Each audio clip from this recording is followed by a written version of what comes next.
before our eyes, and laying aside all private interests, prejudices, and partial affections.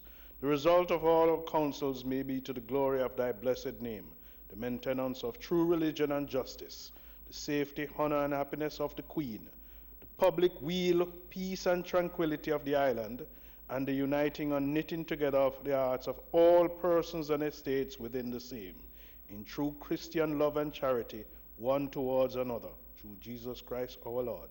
Amen.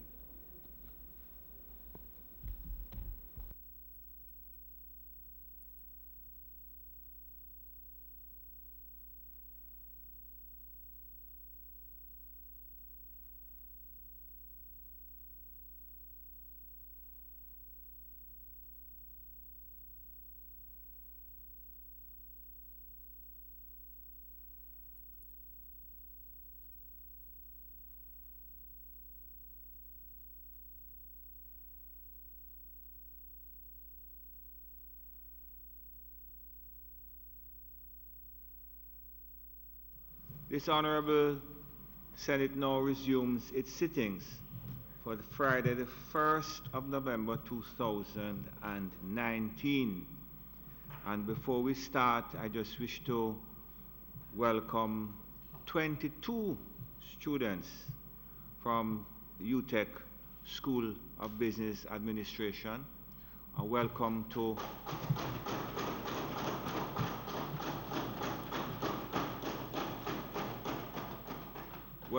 this Honourable Senate. You are always welcome here.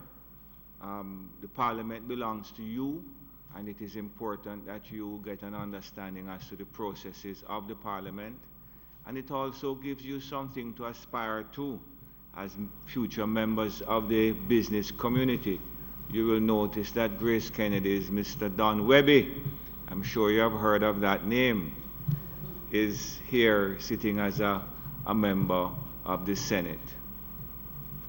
I heard somebody refer to him recently as a business tycoon, which I think was a cross between a tycoon and an icon.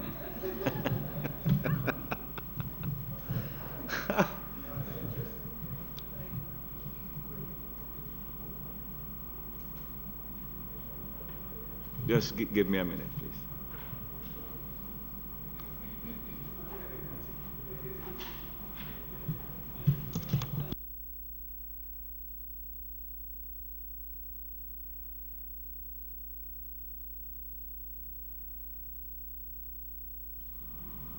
Senator Morris, I recognize you sitting in a seat other than your own.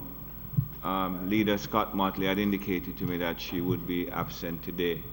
I was just in the process of welcoming, and you may wish to do so, 22 students from UTEC School of Business.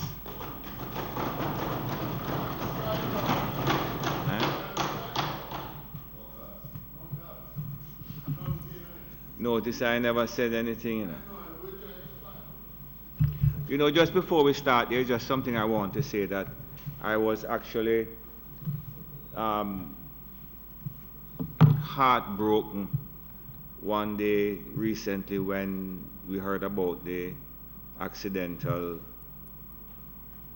killing of the young Benjamin Bear at Clancarty School. Killed by a utility vehicle that was on the premises of the school of Clancarty. We noticed that the Minister of Education and in fact the Prime Minister had both visited the Clancarty Primary School, but I'm sure that the members of the Senate would just recognize the heartbreak that the school community and indeed the family of this young 7-year-old kid must be experiencing. So members of his family and the school community can take note that the members of this Honourable Senate recognize the grief that they must be experiencing. Statements by ministers. I'm sorry. Senator Morris.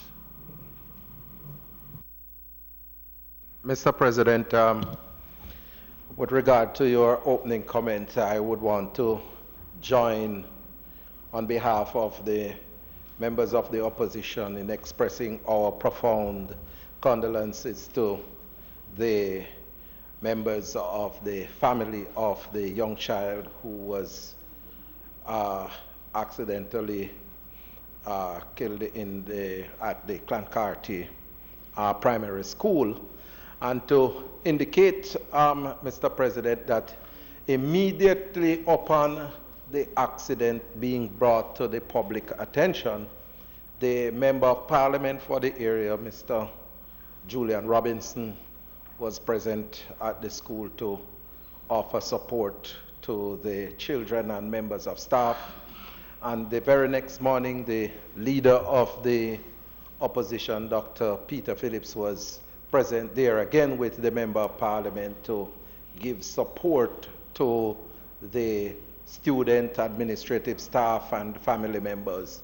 And we are really saddened about the situation because, you know, every time we lose one of these precious jewels within our society, it is a burden on our heart. And we are deeply concerned, and we hope that adequate measures will be put in place to ensure that there is never such accident taking place in the schools across the island again. May it please you, Mr. President. Sir, please accept that when my comments as related to persons visiting the school was not meant in any way to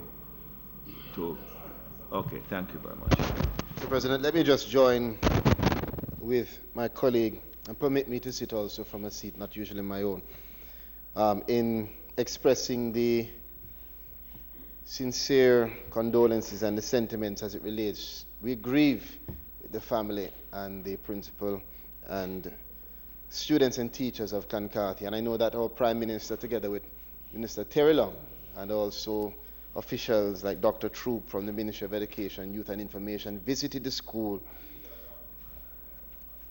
yes, and fellowshiped with the school community, and reiterated, President, the need for safety, particularly in these areas where we have our students. This is a bizarre incident of which I know the facts are still being examined and dissected. But whatever it is, Mr. President, we also have to give thanks to the Almighty for the life that was spared. There is a parent who was in a vehicle which was involved in this. I believe her name is Ms. Howell, who came out injured but alive. And so while we grieve, we also give thanks as we remember, again, Mr. President, the need for our citizens, when they go into these school zones, to take every precaution to ensure the safety, not only of themselves and other passengers and drivers, but particularly of our students, who are the most vulnerable in these areas. Well, certainly the fact that the Prime Minister, Leader of the Opposition, Member of Parliament, and other personnel from the Ministry of Education visited certainly must send a signal to the persons involved, the school community and family, that their loss is one that has reached the heart of many of us. Minister, statements?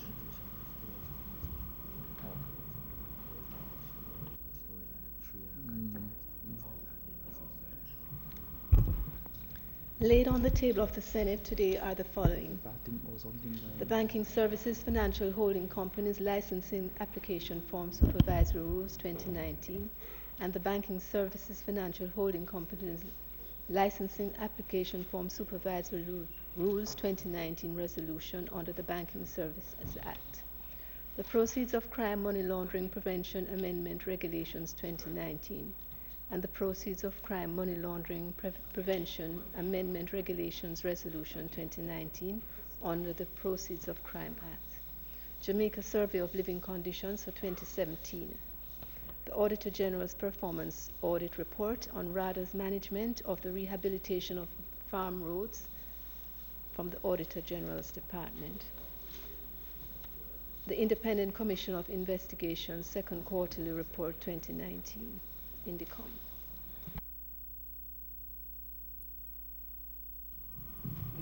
Thank you very much. Bills brought from the Honourable House of Representatives. The following is a message from the Speaker of the House of Representatives to the Honourable Senate. I have the honour to advise the Honourable Senate that on the 29th day of October 2019, the following bills were passed in the House of Representatives. An Act to amend the Terrorism Prevention Act, passed without amendment, and an Act to amend the United Nations Security Council Resolution Implementation Act, passed without amendment. Signed, Pernell P. Charles, CD, JP, MP, Speaker of the House of Representatives. Thank you, Madam Clerk. Petitions, papers, reports from committees, notices of motions given orally, questions and I'm sorry. Mr. President, I beg to give notice that at the next meeting of the Senate I will move the following two motions. One, the Proceeds of Crime, Money Laundering Prevention Amendment Regulations, Resolution 2019. Whereas by virtue of Section 138 of the Proceeds of Crime Act, hereinafter referred to as the Act, the Minister may, subject to affirmative resolution, make regulations generally for the giving effect to the provisions and purposes of the Act. And whereas on the 29th day of October 2019, the Minister made the Proceeds of Crime, Money Laundering Prevention Amendment Regulations 2019, now therefore be it resolved by this Honourable Senate as follows. 1. This resolution may be cited as the Proceeds of Crime, Money Laundering Prevention Amendment Regulations Resolution 2019. 2. The Proceeds of Crime, Money Laundering Prevention Amendment Regulations 2019, which were laid on the table of the Senate on the first day of November 2019, are hereby affirmed. Secondly, Mr. President and colleagues, the Banking Services Financial Holding Companies Licensing Application Form Supervisory Rules 2019 Resolution. Whereas by virtue of Section 132, subsection 1 of the Banking Services Act, hereinafter referred to as the Act, the Supervisory Committee may make rules for the operation of licensees to be known as the supervisory rules, and without prejudice to the foregoing, such rules may make provision in relation to the forms for applications and notices and such other matters as may be specified under this Act. And whereas on the 29th day of October 2019, the Supervisory Committee made the Banking Services Financial Holding Companies Licensing Application Form Supervisory Rules 2019, and whereas it is provided by Section 132, subsection 3 of the Act, that the supervisory rules made under Section 132, subsection 1 of the Act shall be subject to affirmative resolution. Now therefore be it resolved by the House of Representatives and the Senate as follows. 1. This resolution may be cited as the Banking Services Financial Holding Companies Licensing Application Form Supervisory Rules 2019 Resolution. And 2. The Banking Services Financial Holding Companies Licensing Application Form Supervisory Rules 2019, which were laid on the table of the Senate on the first day of November 2019, are hereby affirmed.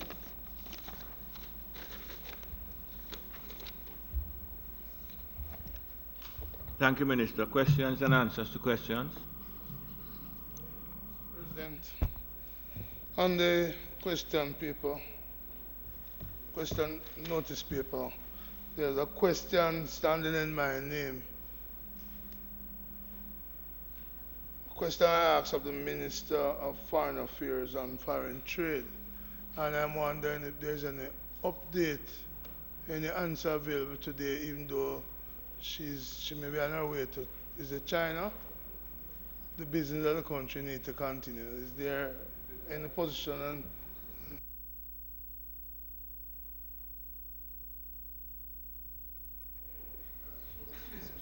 No, actually, the business of the government does continue. That's why the minister is heading to China. But no, on her return, she'll have the. We'll leave that to you. No, but I'm not in a position to respond to. Will you undertake to get some indication for the next meeting, please, so that the member can have some indication? I'll do so, Mr. President. Thank you. Thank you, Senator Brown. Motions that may be made at the commencement of public business requiring notice. Motions relating to the sitting of the Senate. Motions for leave to introduce bills. The presentation of bills without the leave of the Senate first obtained. Public business.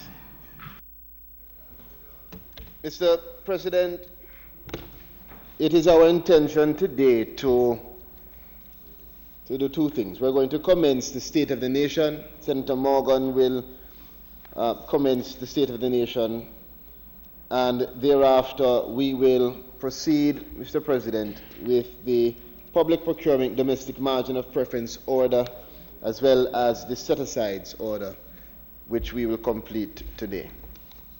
I'll call on Senator Morgan to initiate the State of the Nation.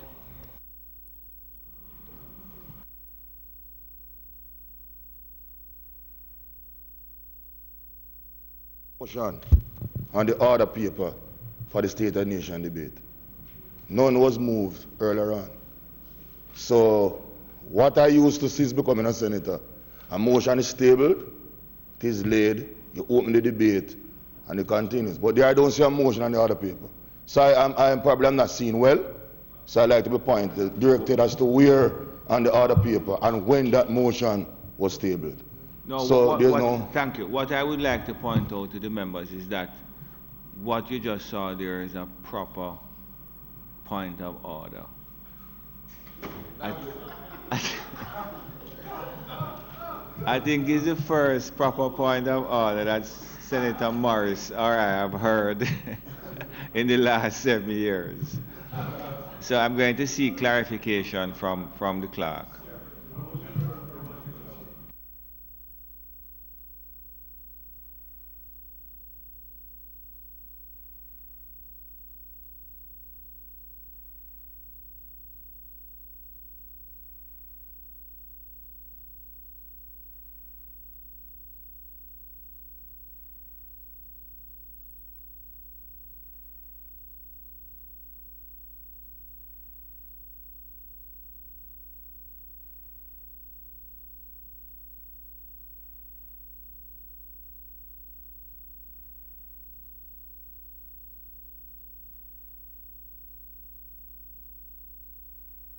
We're just trying to clarify, but I think that we can recommit it and take the motion and then we'll start.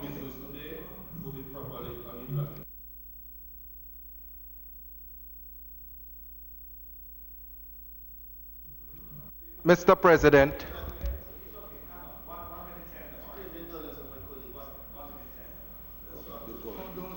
Don't short change.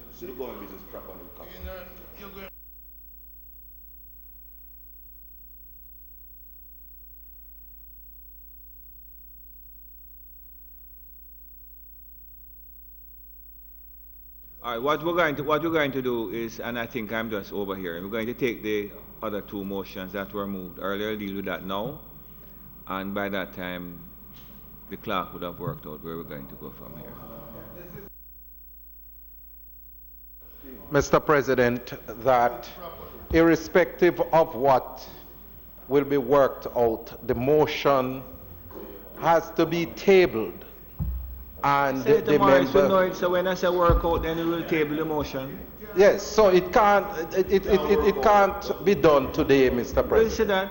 It's okay. Right? It's okay.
Senator Minister, you can proceed with the motions. So I'll proceed with the public procurement orders, and we will sort out the matter relating to the state of nation, which we'll proceed with today.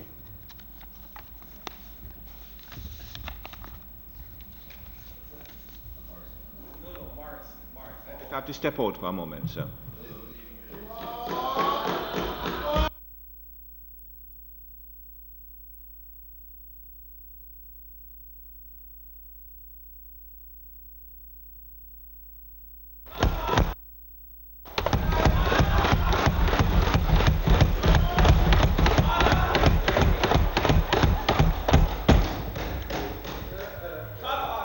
Might I be the first among us to say, Madam President?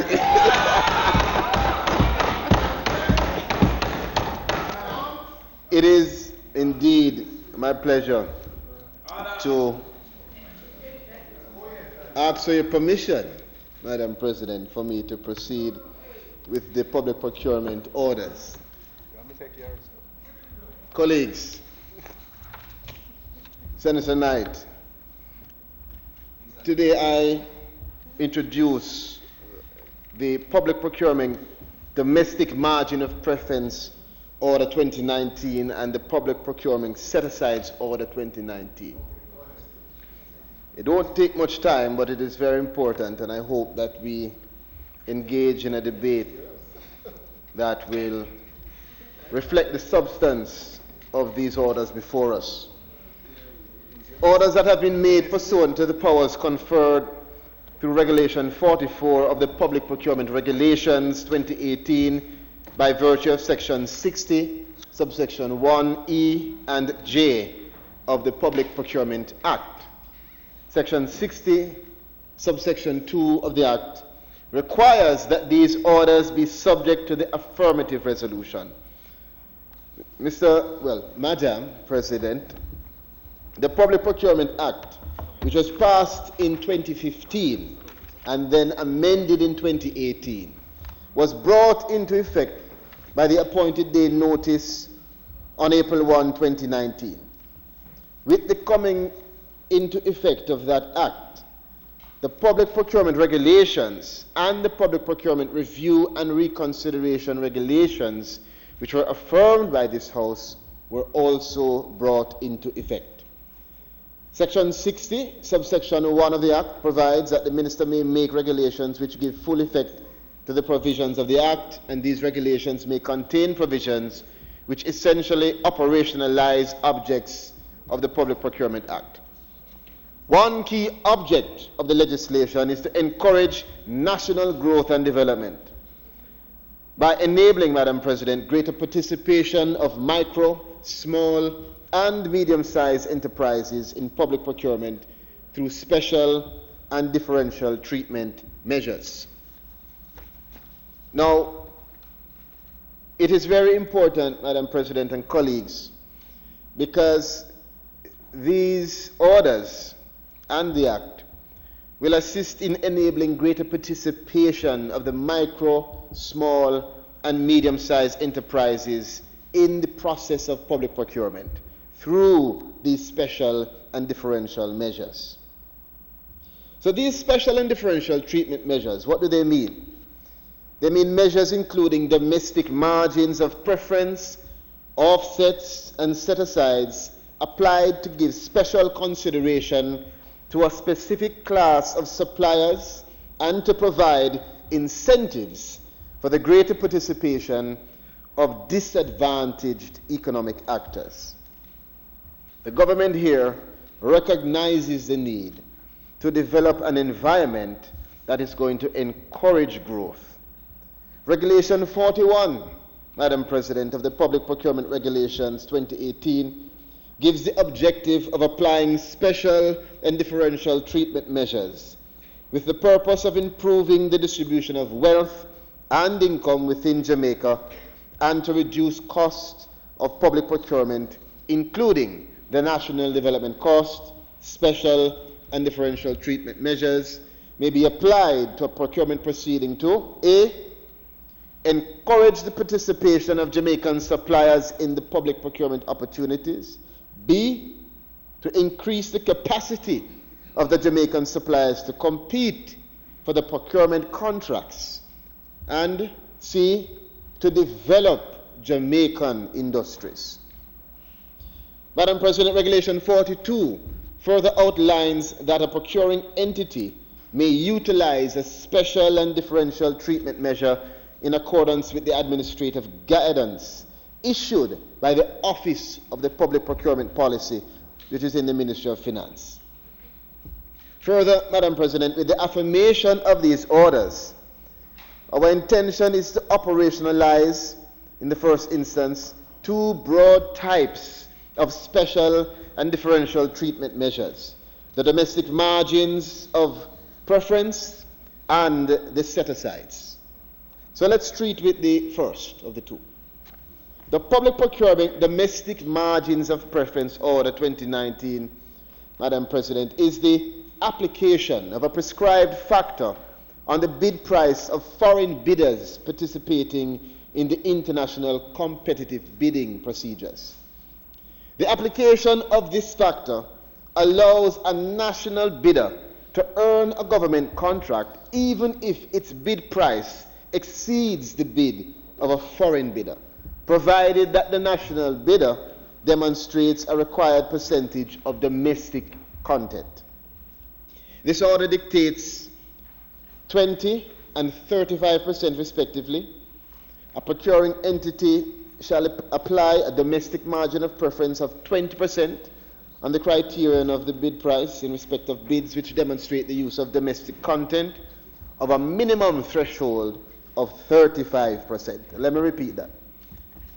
A procuring entity shall apply a domestic margin of preference of 20% on the criterion of the bid price in respect of bids which demonstrate, my friends, that the use of domestic content is at a minimum threshold of 35%. We move on to the Public Procurement Domestic Margin of Preference Regulation 44.1. It is intended, Madam President, to fully enable the regulation of the Public Procurement Regulation 2018, which is to mitigate the competitive disadvantages of the participating Jamaican suppliers. And you recall, as we said before, one of the goals is to really develop the environment, a viable, healthy, vibrant environment for our Jamaican industries to develop. Madam President, the second order of which I spoke is the Public Procurement Set-Asides Order 2019.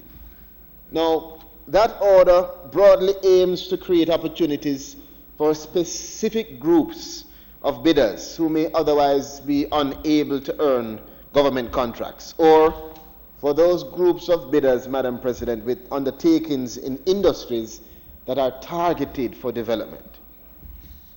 So there are two broad applications of the set-asides.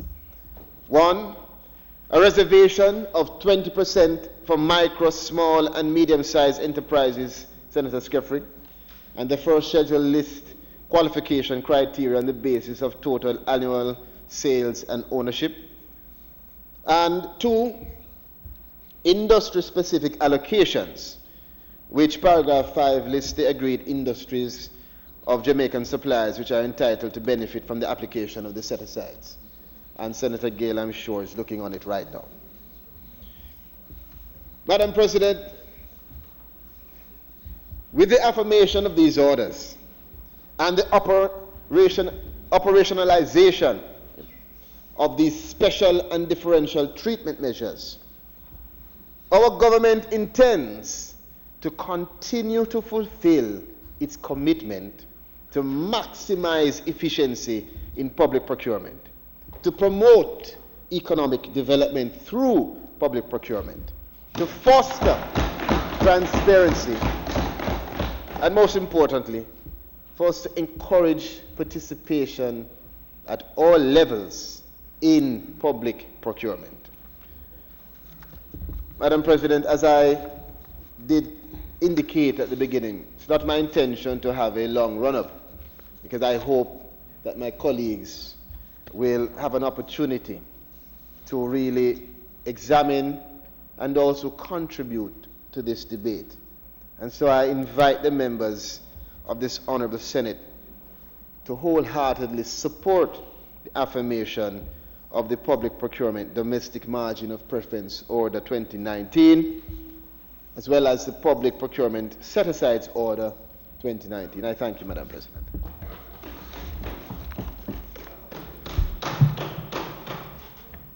Thank you very much, Senator Charles.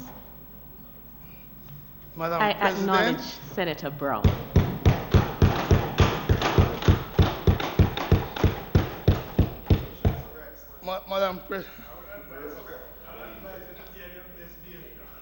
Madam President, I'd like to join with those of us here who wish to congratulate you. We know that one day Busher, still Busher.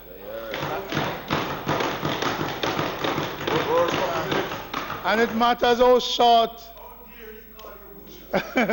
It matters how short or long your stint will be. It will be recorded that you were Madam President.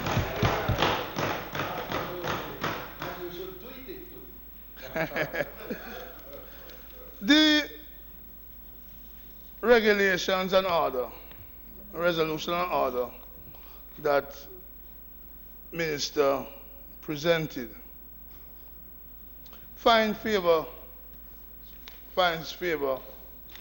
with the opposition. We support them.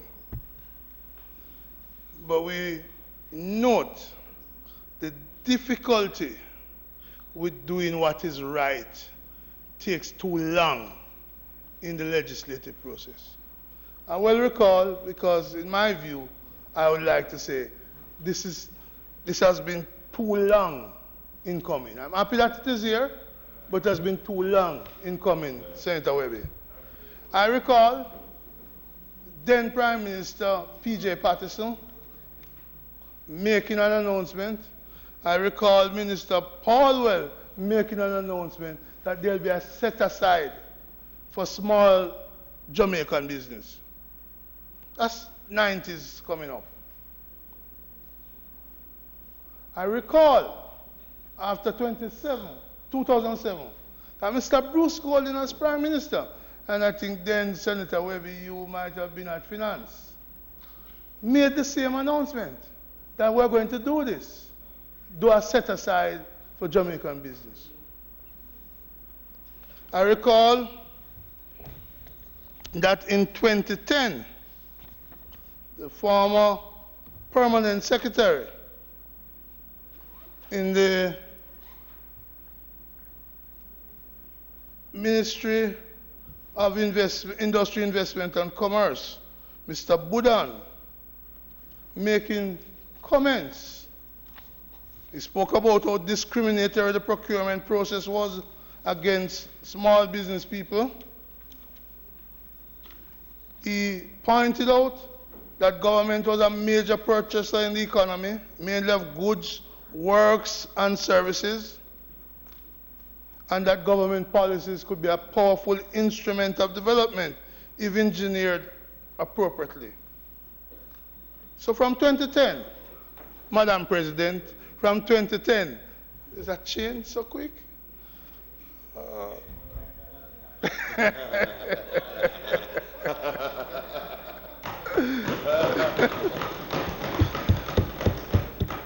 That's true. So, Mr. President, it has been a long time in coming, is the point I'm making here, firstly, that PS Permanent Secretary Budan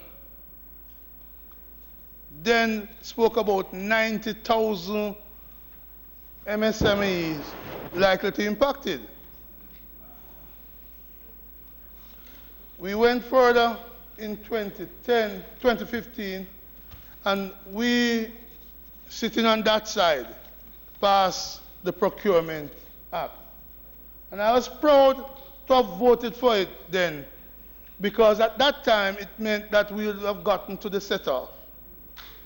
Subsequent to the 2015 legislation, the new government coming in 2016 made some amendment in 2018 to refine the set-aside issues.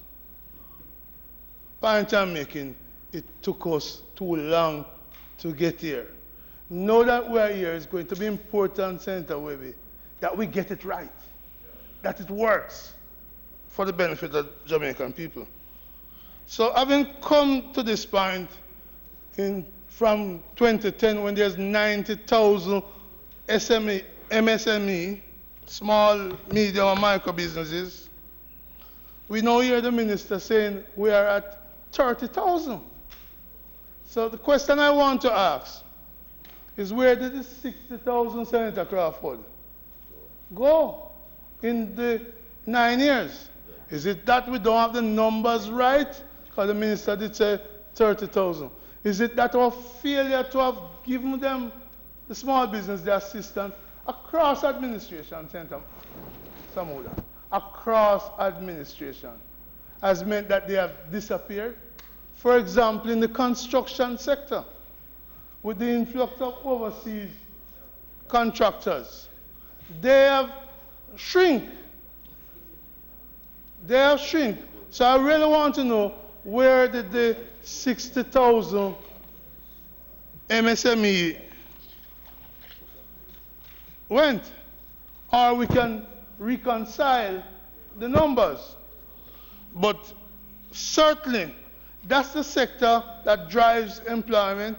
That's the sector that gets down into the community where people are able to eat a legitimate food. So we need to resolve that. But also, Mr. President, even though we support this, we have to ask some questions. Is this too little, too late? Good thing, but didn't put it in place in time. Is this too little, too late? Why do I ask that? We are discussing the resolution and the order today in the Senate at a time, Senator Gale, when the Jamaican dollar is at its weakest in history, at $140.12. The weakest. On its way to Senator Irvin's Hill, 150. No joy for us. I would never do what a former minister of finance, well, at the time opposition spokesman on finance, said. I will not talk about dollar wine, dollar slide, or any other dollar action. I leave that for the Honourable Audit. But we are concerned for these small entrepreneurs who we want to help as to whether this historic high exchange rate will be helpful or hurtful to them. Why do I think the exchange rate is important? They will be allowed under these orders to have a minimum of 35%. 35%.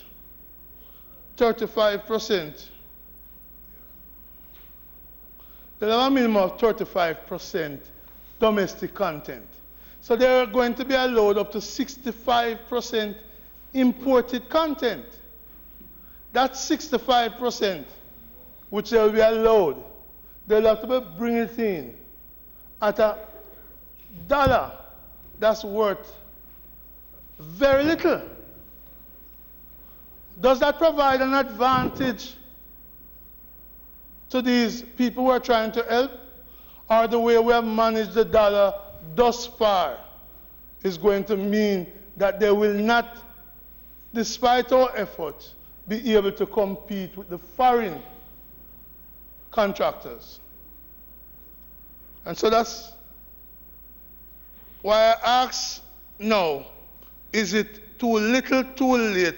Because the historic low of the dollar might mean that despite our efforts, we're not able to help them, and that the devaluation allow foreigners to come in and outcompete them.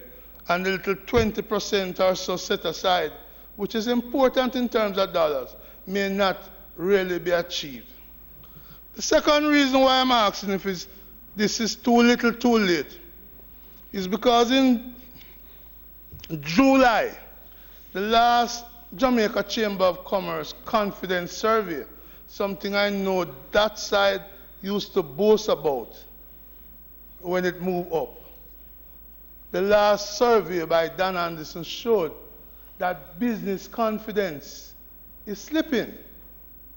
He said in a Gleaner article of July 10, 2019, and I quote, business confidence dipped in the second quarter of 2019, the first time since the corresponding period last year, largely because expectations about their level of financial performance did not materialize. This is July. We have been told that.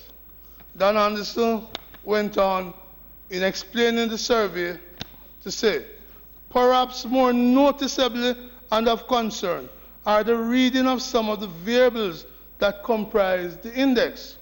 And he said, one of the key factors was the level of expected profitability. A significant number of firms indicated that profits were less than they had expected.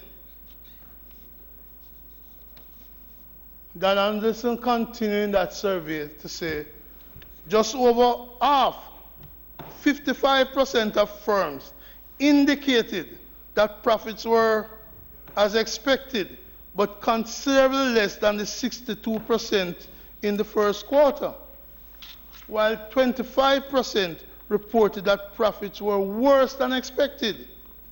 5% more business than did so in January to March of 2019. I pause there to say, this business confidence, which we relied on when it was going up, we're beginning to see a dip in it. And it is in that context that these orders and these resolutions are being taken. And I ask again, will they be too little, too late? Dan Anderson continued, firms willing to invest in new plants and equipment declined from 159 points, the highest ever recorded in the survey, to 142 points in the second quarter of 2019. Senator Webby, not going in the right direction. Something is happening in the economy that these numbers are telling us about. Dan Anderson continued. 25% of the firms indicated that it is not a good time to invest, up from 19% in the first quarter. Again, we want to attract these people by giving them incentive. But we're doing this in the context of the survey saying, not the right time. And the last thing I want to quote from the Dan Anderson survey is the following. The majority of firms reported that they were not on track to achieve their goals this year. And he continued to say, key determinants of this were the level of crime, as well as fluctuation in the foreign exchange rate, which makes it difficult for them to make long-term plans. So when I asked Senator Bransford, the $140 plus can't be good for these small and medium enterprise. Can't be good for the micro enterprise.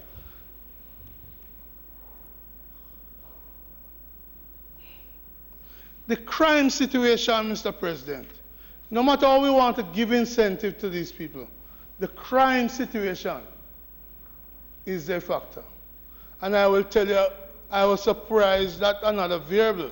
The corruption variable was not mentioned, because that also is impacting negatively on this sector. And when you couple with the corruption and the crime, the distrust of government words. If a UTech teacher wants to start a little business, but they can't get, and to get this incentive, but they can't get the pay that the government promised to give them so they can start the business, the failure of trust in the government words is a factor. Similarly, you can't declare that something is unconstitutional, but you can't provide the evidence of the judge saying so. It's about the trust. Trust. So when you ask these small business people, and when you tell them, can they trust your words? Is a factor that will come up, because what the UTech lecturers have shown is that their government word can't be trusted. And what people are saying, can I trust the words of the government when they say something was unconstitutional? And trust is important if what you are doing will not be too little, too late. Mr. President, these orders were signed in July. I think the 3rd of July or thereabouts. My friend, as I anticipated, Senator Purnell Charles, indicated that going to lead to growth. But when I read in September, after the minister signed those orders, the fiscal policy paper presented to this Parliament, including this Senate by the minister, dated the 24th of September, he says, the projection for real GDP growth has been revised downward to 0.7% from the estimated 1.5% in February 2019. So the government is saying, we signed this order, we expect affirmative support in the House and the Senate, because the government has a majority. But in truth, the growth rate, Senator Horton, has to be reduced. So you can't then say this measure is going to lead to growth. Because the facts are, having signed the order, the minister then signs another paper saying, even though I signed that, the growth is going to be restricted. Is it too little, too late? Because this growth issue, you know, Mr. President, is so important for these firms to be able to benefit from the growth and to be competitive and to be able to utilize this 20% of government purchase. So if the economy not growing, it's going to affect those companies. And clearly the minister is not banking on that policy to change the growth. Unless, if he's banking, the growth figure would be much, much lower without it. Bad way, bad situation anyway. Mr. President, I ask if this is too little, too late, because GISCO has closed. And GISCO employed a lot of small Jamaican businesses. And if they can't benefit there, they may not be able to survive to benefit from government purchase and government procurement. So we need to connect the dots. Is this too little, too late? Is this too little, too late?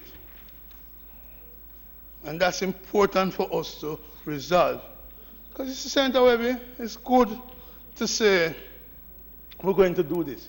Pass a nice law, beautiful law, pretty speaking law, but don't have the action behind it.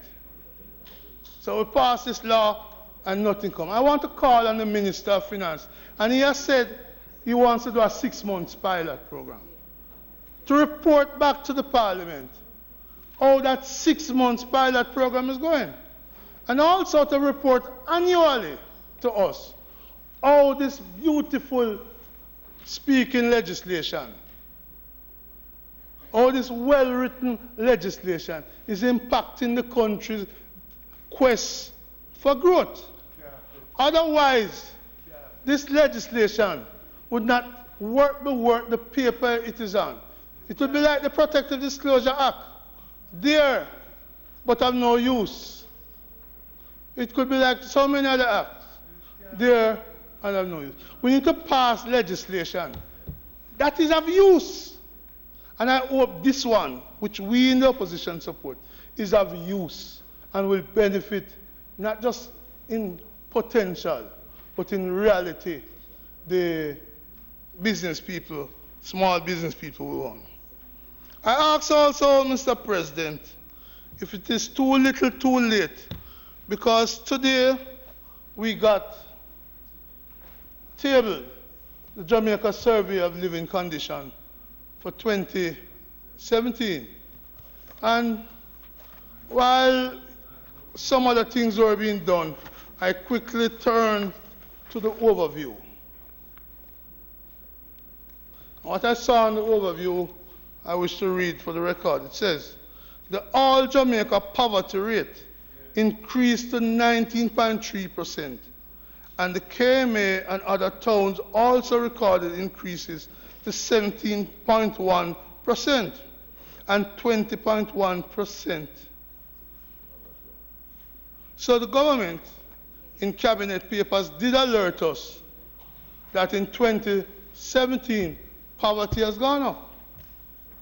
That's the reality. And they're now confirming in this document, official document, tabled in the Senate today, and I suspect elsewhere on Tuesday, that reality. This is the last one we have from the government. I can't speak to 2018 or 2019. I must speak to that which the government has given to us. And it says poverty is up. Now when poverty is up, these small businesses who need help are going to struggle and may not be as competitive as the legislation wishes for them. But poverty is up. Is it too little, too late? Is it too little, too late? Mr. President, another document laid on the table of the Senate today is one from the Auditor General's report, department. It says, Auditor General Department Performance Audit Report, RADA's management and the rehabilitation of farm roads. Mr. President and colleagues, this deals with issues of procurement. Exactly. And what the Auditor General has hinted, if not shouted out, is that the methods we're using for procurement are not efficient. And so I wonder, as we go to these orders and resolution, if we're going to learn the lessons that we should avoid, what we should avoid from the Auditor General report here, the Auditor General report on Petrojam, the various PAC reports on NESAL, Ministry of Education, CMU. In other words, let us not build on the foundation of corruption these new measures which are intended to uplift small business people. If we do that in the same way the RADA has been done, according to the Auditor General, dog will continue to name our supper. Well, dog will eat, the canine will continue to consume our meal.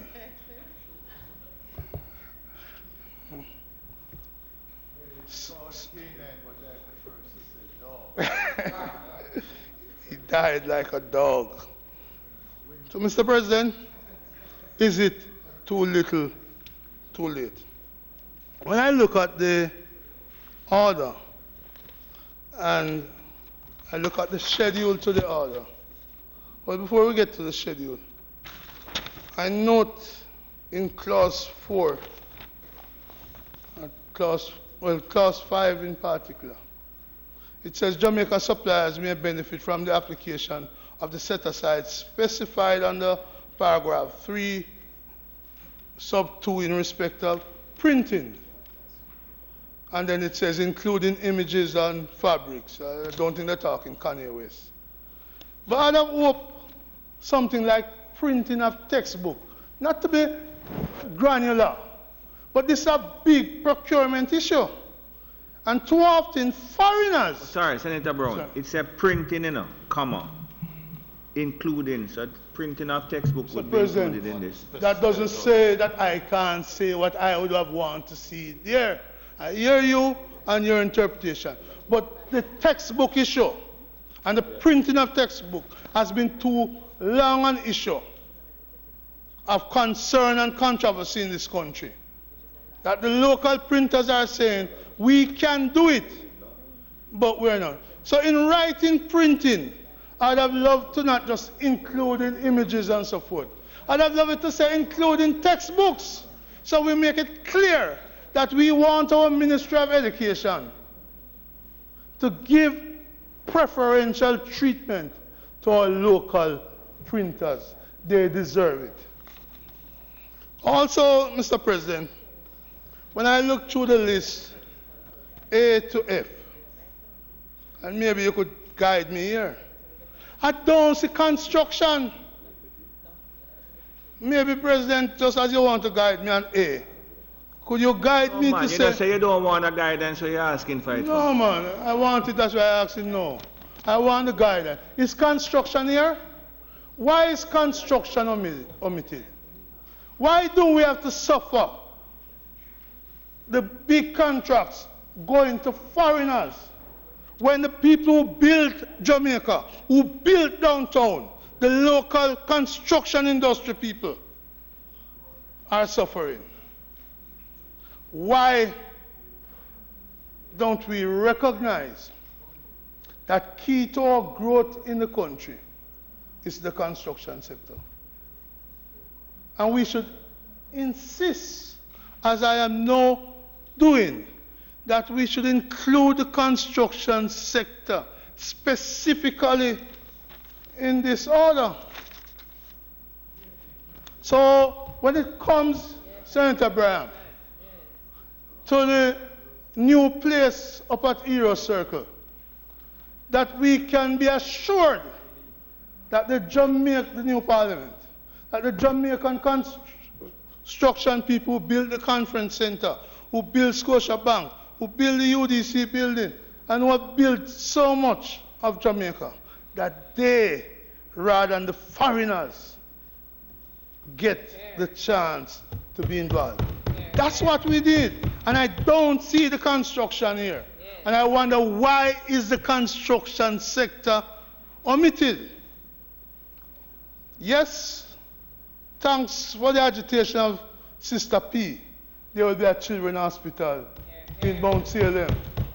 In Mount Salem.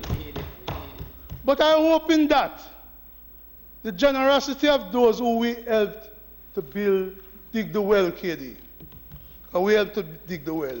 And they always say they're assisting us because of what happened 47 years ago, when Michael Manley boldly said, we are going to recognize China.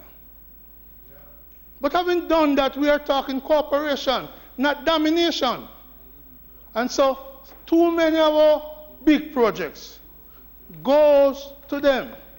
And Senator Gill, with poor working conditions. You and I know it. I want a nod. Give me a nod. Poor working conditions. I know you agree. So we need to bring in the local construction people. They who built this country. They who have laid the foundation for the progress we have made. They are omitted from this set aside. I want them in there, President. I want them in there. They are deserving to be in there, and the government has left them out. Single them out. So I ask the minister to give consideration to that. And so, while we support the general direction, there are some shortcomings. At least I can be happy to say this regulation, despite its deficiency, the construction sector, textbook, it comes to us quicker than the Disabilities Regulation Center, Morris. Because that was passed in 2015, hasn't come yet. I hope the road traffic regulations will come quicker than this. Because as a senator,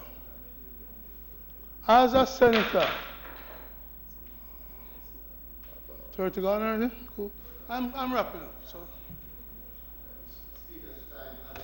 It's broad in the right. Exceeded 30 minutes, Mr. President. We ask that his time be extended so he can complete his presentation.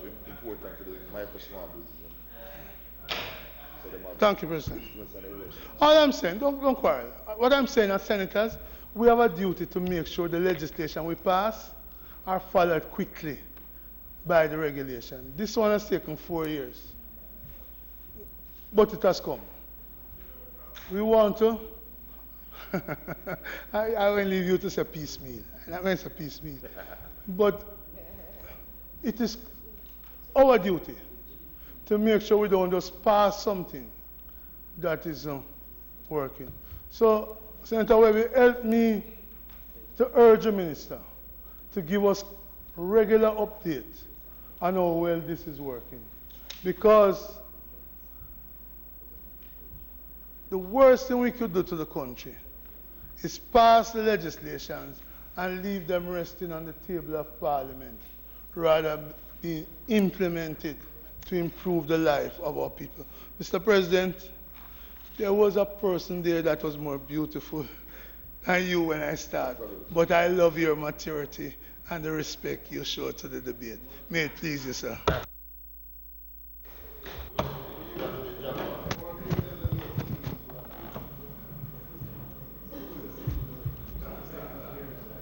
Thank you, Senator Brown. Senator Webby.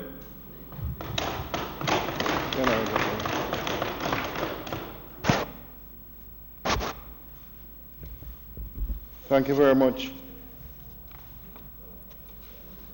Thank you very much, Mr. President.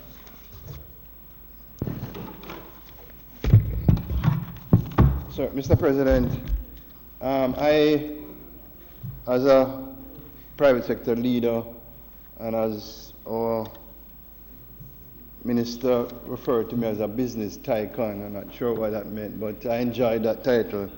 I think it is incumbent on me to speak to this bill here. And let me start off by saying I rise in support of the bill.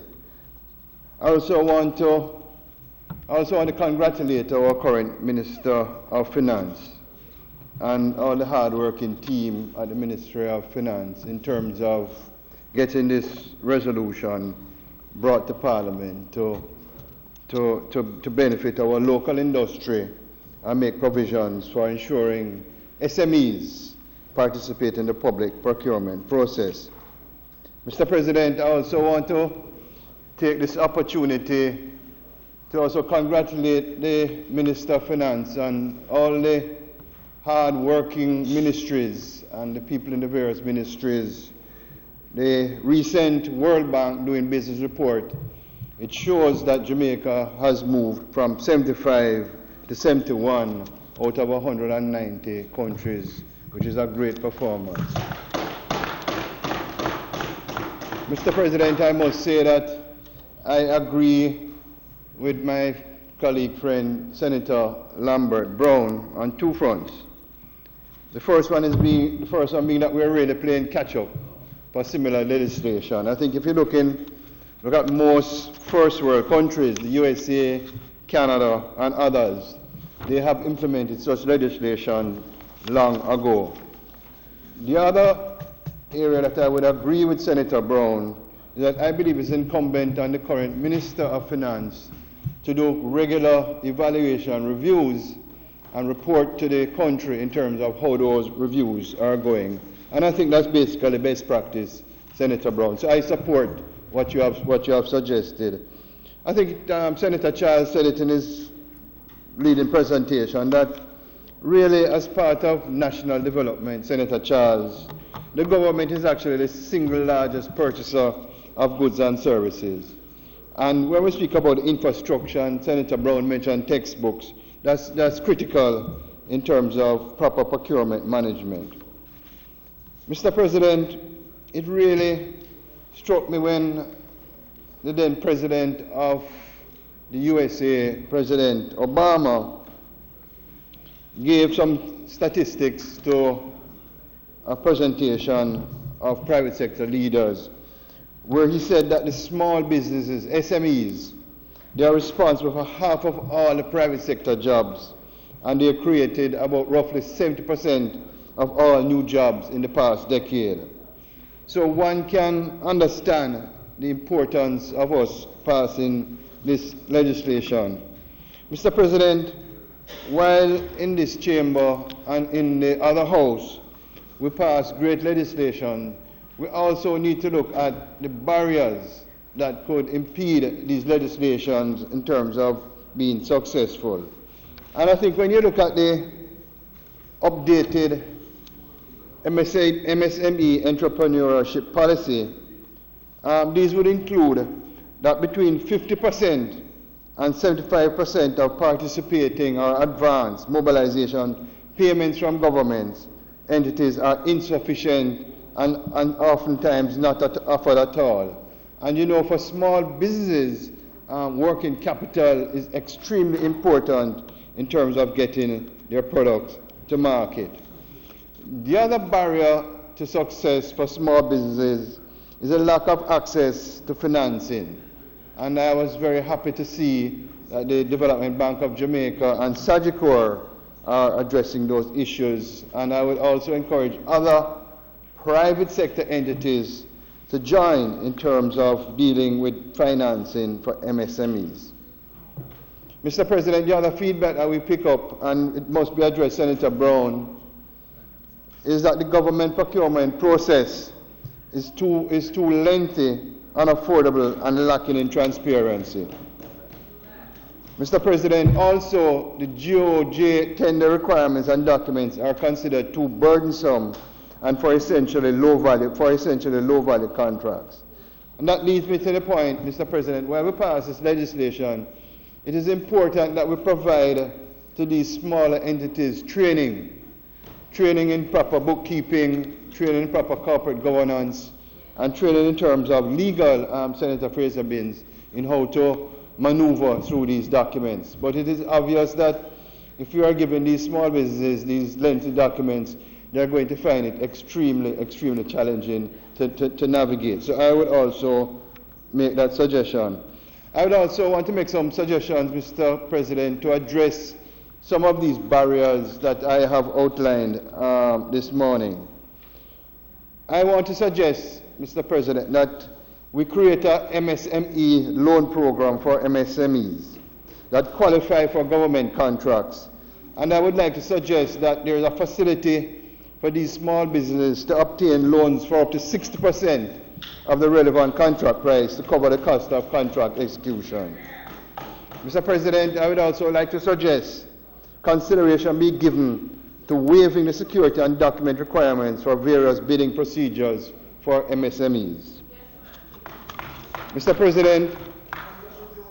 President, I also want to suggest, and this is somewhat of an innovation, the creation of what I would describe as an MSME award program to increase MSME product visibility among all government suppliers, contractors, and consultants.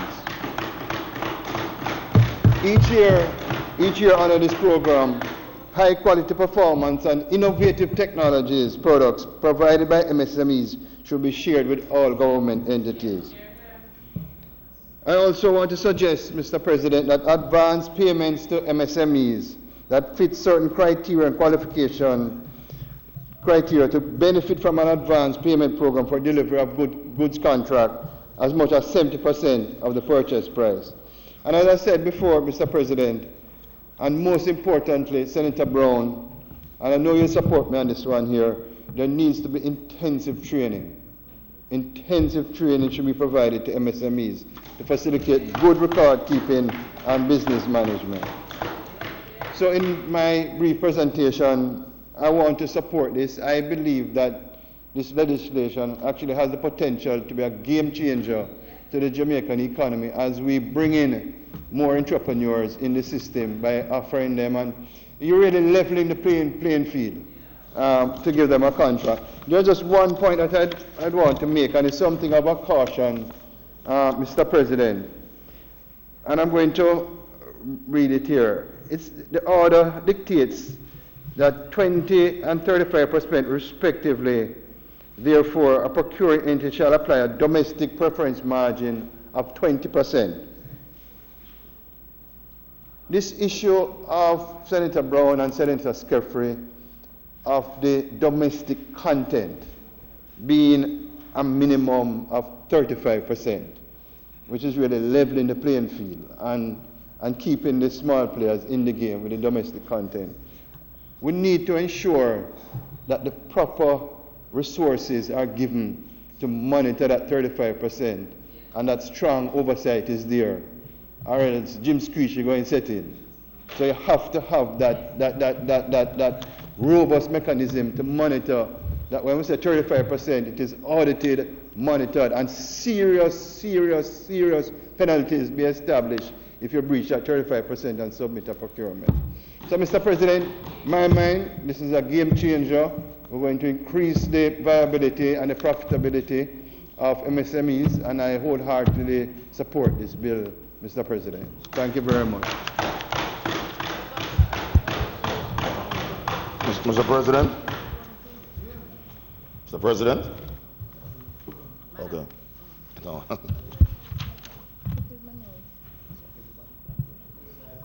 No, I don't need it. Yeah. Thank you, Senator Webby. Senator Skeffrey. Thank you, Mr. President. Mr. President, I just rise to make a brief intervention. As was said by my colleague, Senator Brown, and it's clear that we have consensus in the Senate today in supporting this critical and very important regulation before us today. We all know the importance of the small and micro and medium-sized enterprises to national development. This is where we have a large number of our employment taking place, and this is where we have our disposable income really filtering into the communities and bringing about the greater level of development. So we on this side really support it. They are critical to growth and development in our society, and any incentive we can genuinely give them will help to enhance their output and their profitability. So we naturally support it. But Mr. President, as we seek to do that, we have to ensure that the business environment continues to be stable. As a society over the last couple of years, from the previous administration into now, we have made significant sacrifices to ensure we have a stable economy. And Senator Brown gave some statistics that we have to analyze in a genuine way what some of the confidence in the consumer confidence and business confidence, what is happening, so we can take necessary steps to ensure we stay in the lane, so to speak, and we go for the growth that we have set in our targets. So we have to continue to manage that, and we have to be honest as we move forward, because dollar is now going in the direction that we are not proud of, we are not happy, and it has impact for inflation, Senator Webby. We understand what inflation does to the economy generally, but more so to the consumers, but to the small enterprises. So if they can't predict how they will operate over a period of time, then that instability will lead to low productivity and low output and low profitability. So it's important that we continue to have that business environment.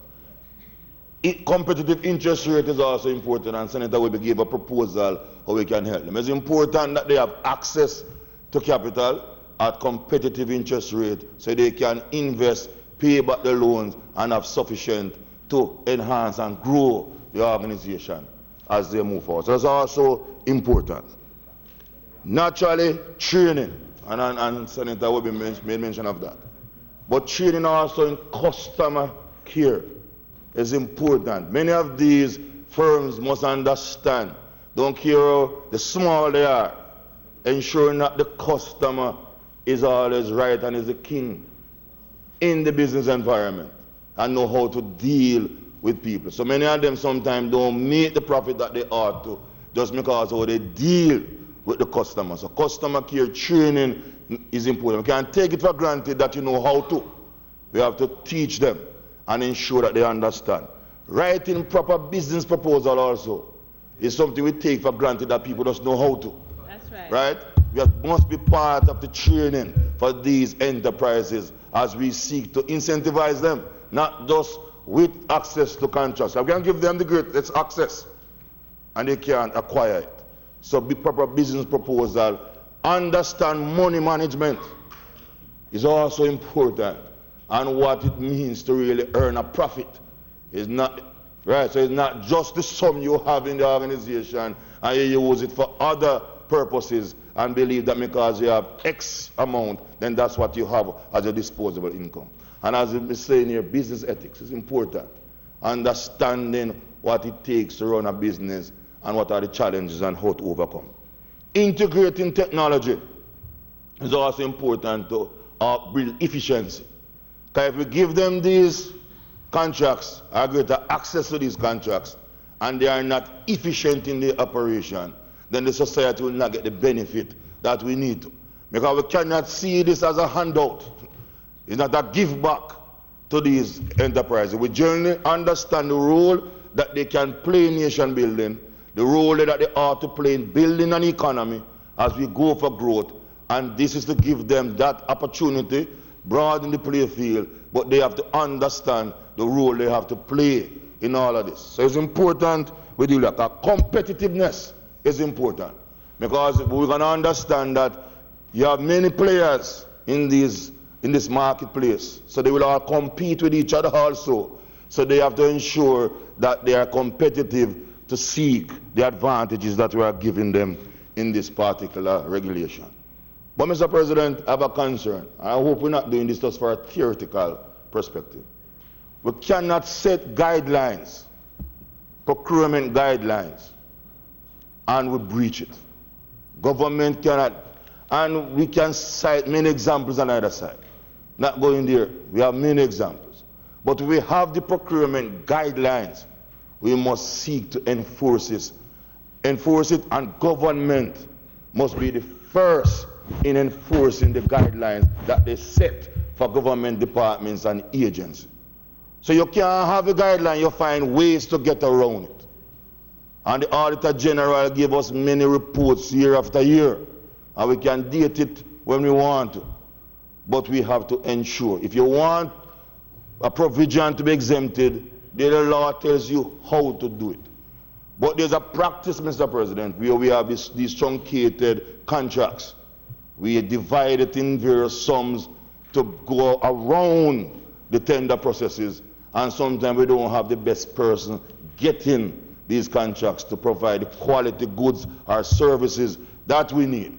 And ultimately, it's a country that suffers. So even the growth that we seek, we won't get it because the resources that should trickle down in the economy doesn't take place, and we don't achieve our objective. So we need to ensure that we don't have any breaches. They're coming down too often, Mr. President. And when we give these contracts, we have to get quality goods or quality services. And persons must be there to supervise or monitor these contracts.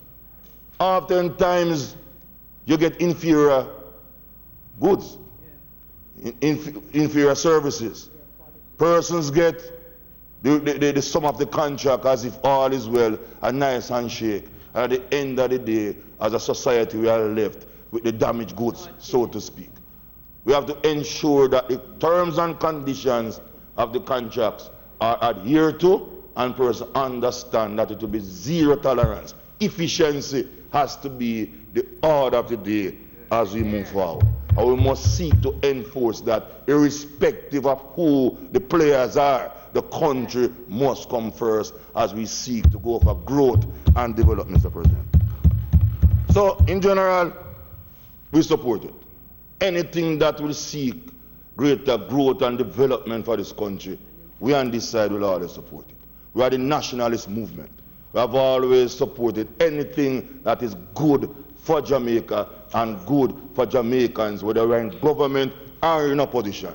And no matter the climate that surrounds our society at that particular point in time, we on this side will always do and support what is right for the Jamaican people. Because we put people first every time. And when the Jamaican people are being prosperous and seeking prosperity, then we as a country will always be at the advantage for that. So, Mr. President, in closing, we support this regulation, but let's put the theory into practice. Let's achieve the output. Let's achieve the outcome. Let us ensure that the incentives that we are giving to these enterprises here today genuinely reaches them and genuinely brings about the transformation in the business sector and for the country that we seek, Mr. President. I thank you, Mr. President.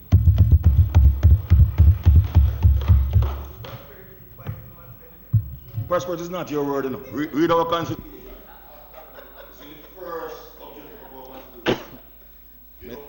Mr. President.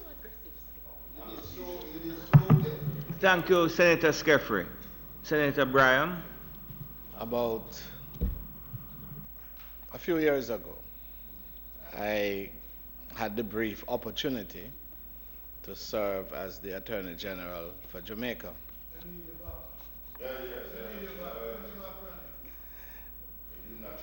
It seems that it will be an odd way to commence a presentation on this matter, but in the context of Senator Lambert Brown complaining about the delay that it takes to implement government policy, I thought that that would be a useful way to start. Because up to then, as a person who was on the outside looking in, that used to be, and quite rightly, a general cry and complaint that I had along with other citizens. Why is it that from the time government announced a plan, it takes so long to implement the plan? And then I became the Attorney General. And then I see the government apparatus at work.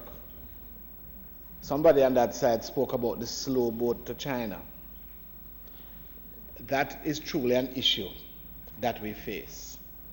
Then, of more recent times, I came upon this other place, the Urban Development Corporation, where I have been privileged to be tasked as the chairman. And so now, I am now seeing government operation from another point of view.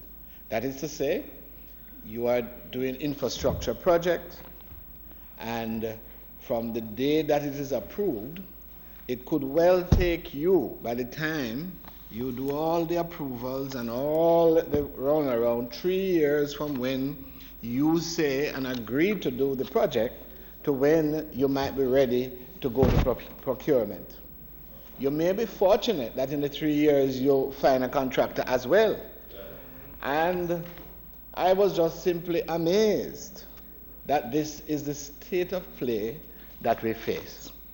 When I listen to Senator Brown, it is clear to me that this is not a situation that is limited to this administration, but it has been a terrible albatross around our necks for generations. If you are to prepare a piece of legislation, that too go through an elaborate process that from the day it is conceptualized to the implementation could be 5 years. Now there are a number of reasons for this.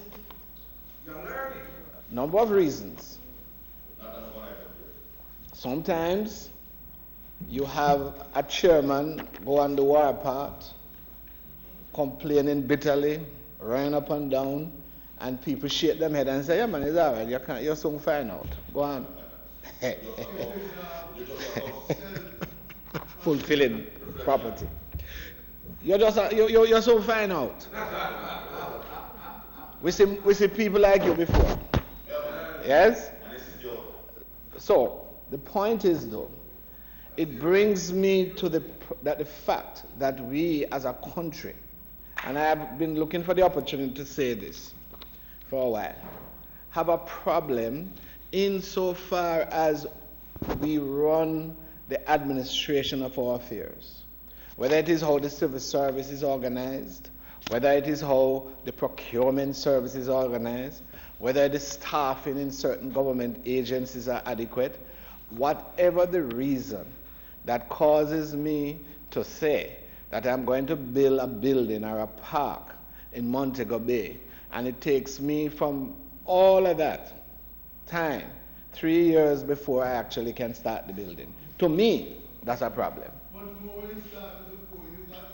It didn't start. Right?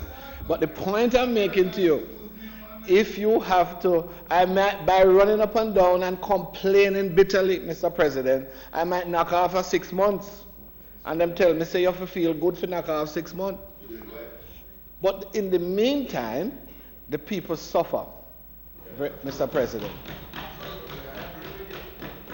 So, to my mind, it is now an opportune time that we do a comprehensive review of how government does business. That's my view. It may not be, but I am talking now about Jamaica. It is not adequate for us to simply talk about it. And I would join from all the other good practices around the world. What I would wish to see is, I don't like the word commission, but certainly a high-powered team to review our system, to indicate, Mr. President, where the establishment of the civil service may well have been set up from independence, to see what has changed over the years and where it is we need more staff. Maybe the department that does with statutory review, statutory preparation, legislative preparation, could benefit from that. Maybe the establishment of that department could benefit from an enhancement. Maybe some other arrangement so that we can speed up the production of legislation. Similarly, I would love the time to come in this country that when the government of Jamaica says we are going to build a building or something of that sort, it takes 1 year. After a year, is it too ambitious for me to pray and hope that after a year the ground can be broken and construction start? If it is too ambitious, then somebody can tell me. But in the meantime, I personally would love the government of Jamaica, this government, to set up a review of our system. Let us review it over the next 2-3 years. Let us take recommendations from those who have been involved in the government system, who know it works. Let us go to international practices. Let us pass the legislation to reform the system. Let us, and at the end of that review, that report would suggest to us maybe the constitutional arrangement in certain aspects need a little tweaking. Maybe the departments and how they interact need some attention. But whatever it is, I cannot be satisfied that we can simply continue in the way that we are.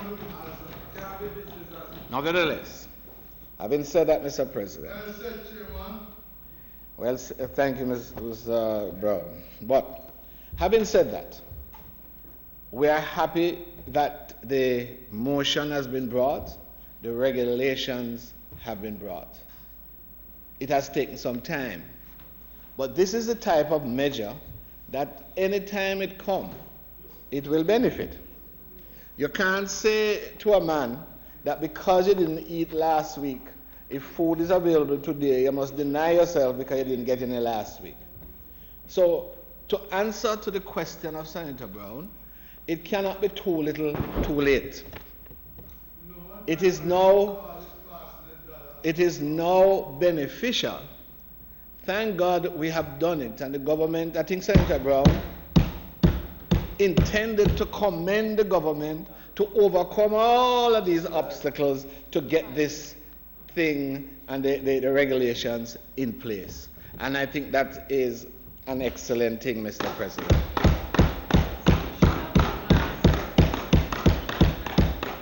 It is not too little, too late. The question was raised, Mr. President, that who is going to ensure that the regulations are in fact followed. And we do have a Public Procurement Commission. They approve. If you don't get the approval, you are not in a position to implement and sign a contract. They get to review the entire process. And they are the ones, I believe, should be in a position to let us know and to remind the agencies, to remind the government that they must apply in the same way that the Procurement Commission is looking for due process. It is looking, Mr. President, that it is fair. It must also look to see that government regulations are in fact followed. And I think that that would go a great length to ensure that the regulation is actually implemented. Mr. President, when you are an established business person in a large company or above medium-sized company, you have advantages that the little man with a cook shop or a carpenter shop or a furniture shop or a door manufacturing entity, a cupboard maker, does not have. The first advantage that a large businessman has is access. In other words, he is able to take up the phone and telephone Senator Morris and say, Senator Morris, I am having this problem. Who, if Senator Morris cannot assist, will call Senator Crawford, who may well be able to assist. Not to mention the president, if he should call them. So that access is invaluable to that businessman. He can clear roadblocks. If somebody is trying to be unfair to him, refuse to release his goods because of spite or otherwise, he doesn't have to call a radio station. He can call somebody. That is an advantage. However, the individual on the Walton Park Road cannot call any such person. He may go to the local pastor, and the local pastor listen to him, but he too doesn't have any connection to call anybody. Similarly, Mr. President, big business persons not only have contacts and so on, but they benefit from various incentives, whether it is tax, whether it is stock exchange, whether it is loan, you name it, they benefit. Now, I don't complain. I am not against big business, and I am not fighting against them. All I'm saying to you, Mr. President, that we must understand that they have a natural advantage. Therefore, there should be no complaint for the other sectors of the society to be given some advantage as well. As much advantage as they can get, they should be given. I am often perplexed when those who are less advantageous and less advantaged in the society to get a benefit, people jump up and tell us about economic this and economic that, and that you must be careful because you're going to overrun that and you're going to do this. As if they are not contributors to the economy as well. So this bit of advantage, I commend it, I appreciate it, and I'm looking forward, Mr. President, for even more. I am looking forward for the man walking on that street, that carpenter man, that construction person, whatever you provide, that you fall into this category. I am looking for more advantages to try to even the scale. Give them a chance. Give them a break. I support that, Mr. President.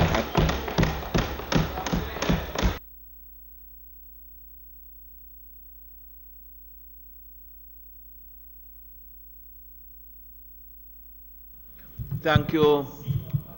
Thank you, Senator Brewer. Senator Morris.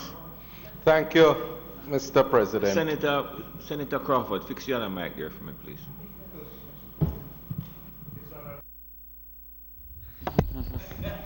I'm taking a dim view at you today.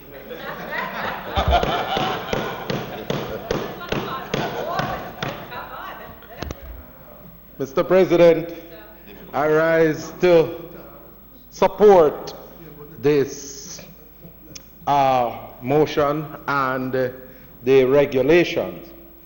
And I am heartened to do so after Senator Braham and take note of his prefacing comments in light of his fulsome appreciation and growing understanding of the governmental apparatus.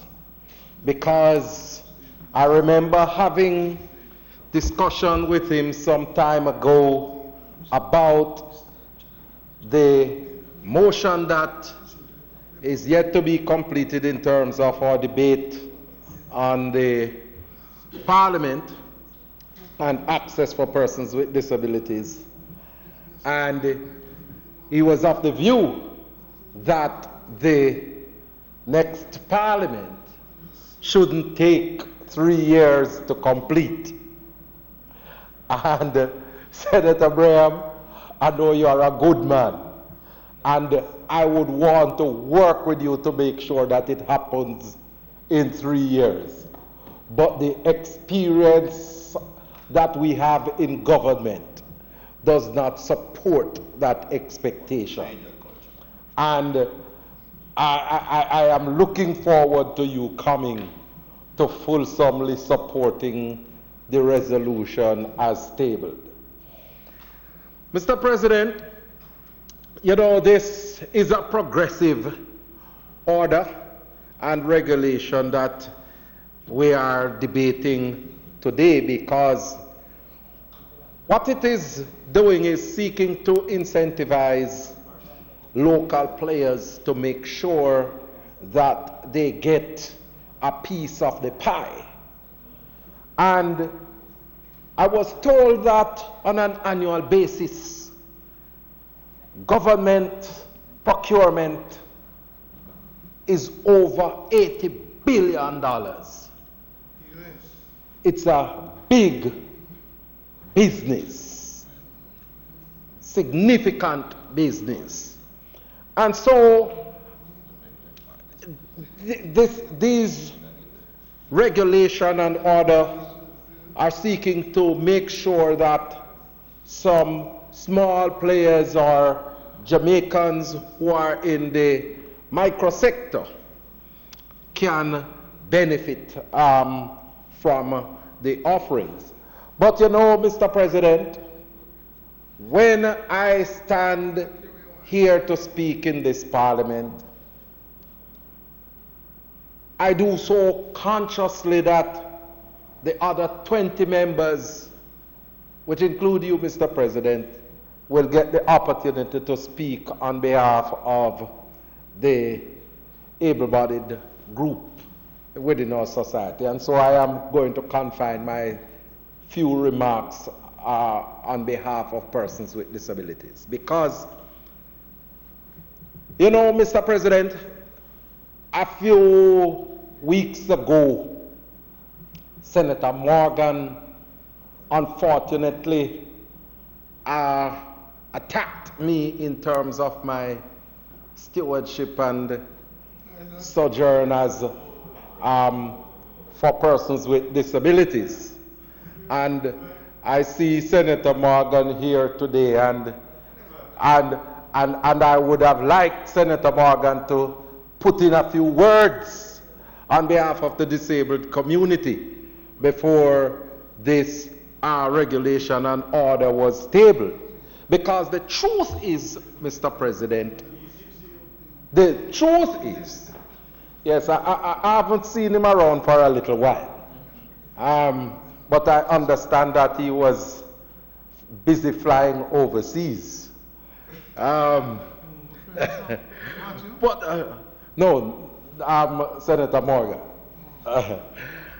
But the fact of the matter, Mr. President, we want to make sure that persons with disabilities are brought in the mainstream of society and get some of the benefits that are available by the state.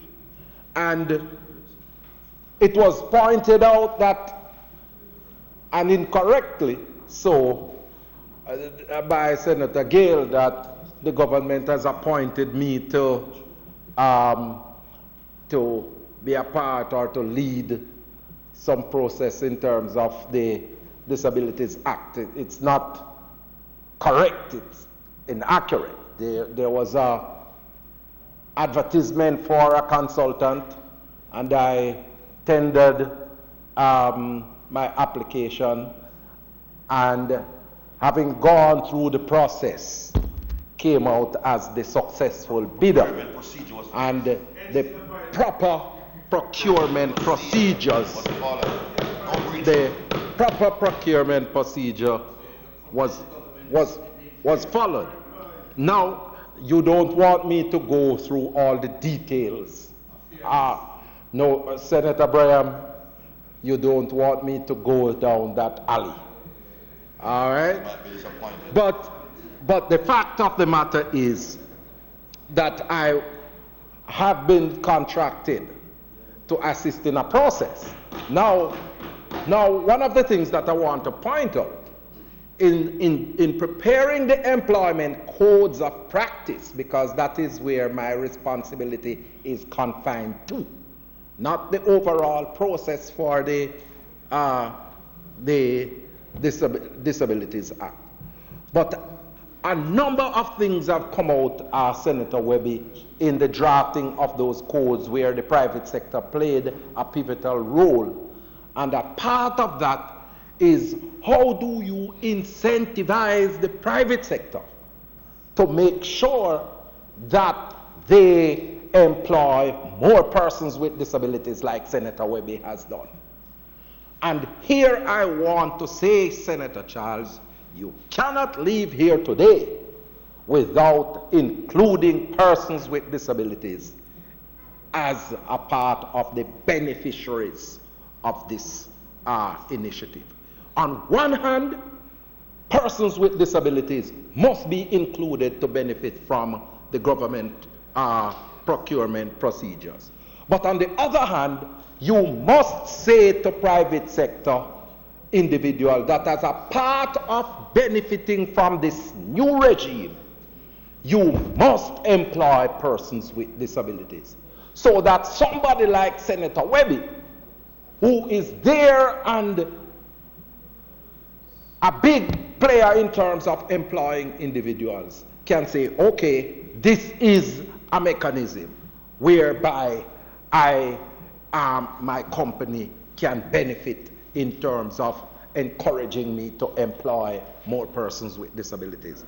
The thing is that, and this is where I want to say to government, government, we have to have players and individuals in the system who are more sensitive to issues relating to persons with disabilities and are thinking about these individuals, right? Because it can't be that we are formulating policies. The Ministry of Labour and Social Security is in the process of implementing the Disabilities Act. It's not an easy piece of legislation to implement. But at the same time, the ministry is operating by itself, and the Ministry of Finance is operating over there, and you don't have individuals taking into consideration issues relating to persons with disability and a fundamental public policy of how is it that we bring persons with disabilities in the mainstream of society. And this is where I tell you, Senator Morgan, that we on this side fundamentally differ from your administration, because if it is that we were on your side, you wouldn't have that problem, because there would have been an expert in the House who have an intimate knowledge of persons with disabilities, and would be advocating for those individuals. So you have to make sure that you consistently place these individuals in the forefront of your developmental trajectory.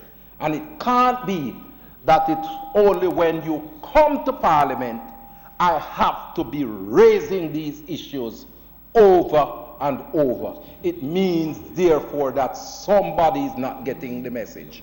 And I want to urge you, Senator Minister Charles, that we insert somewhere in these order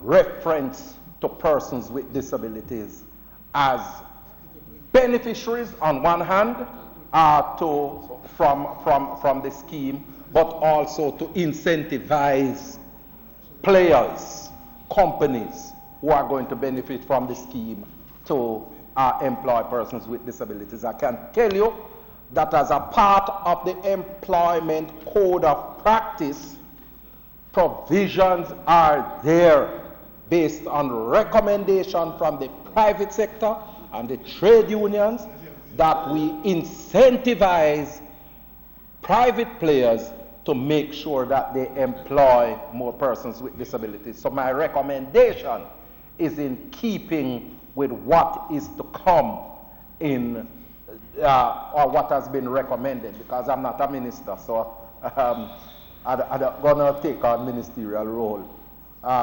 But just to say what has been recommended is that incentive mechanisms be put in place for the private sector. And I am proposing to the chamber that an insertion be made that would...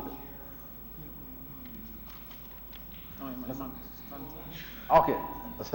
An insertion be made that...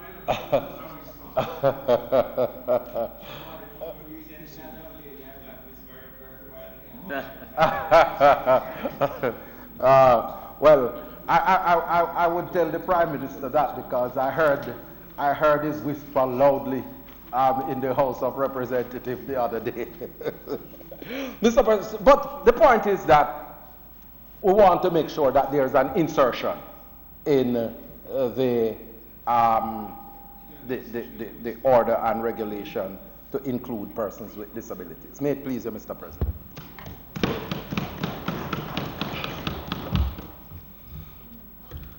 One minute, please. Thank you, Senator Morris. Senator Crawford. Thank you, Mr. President. I will go to my space and ask permission to speak from a seat other than my own.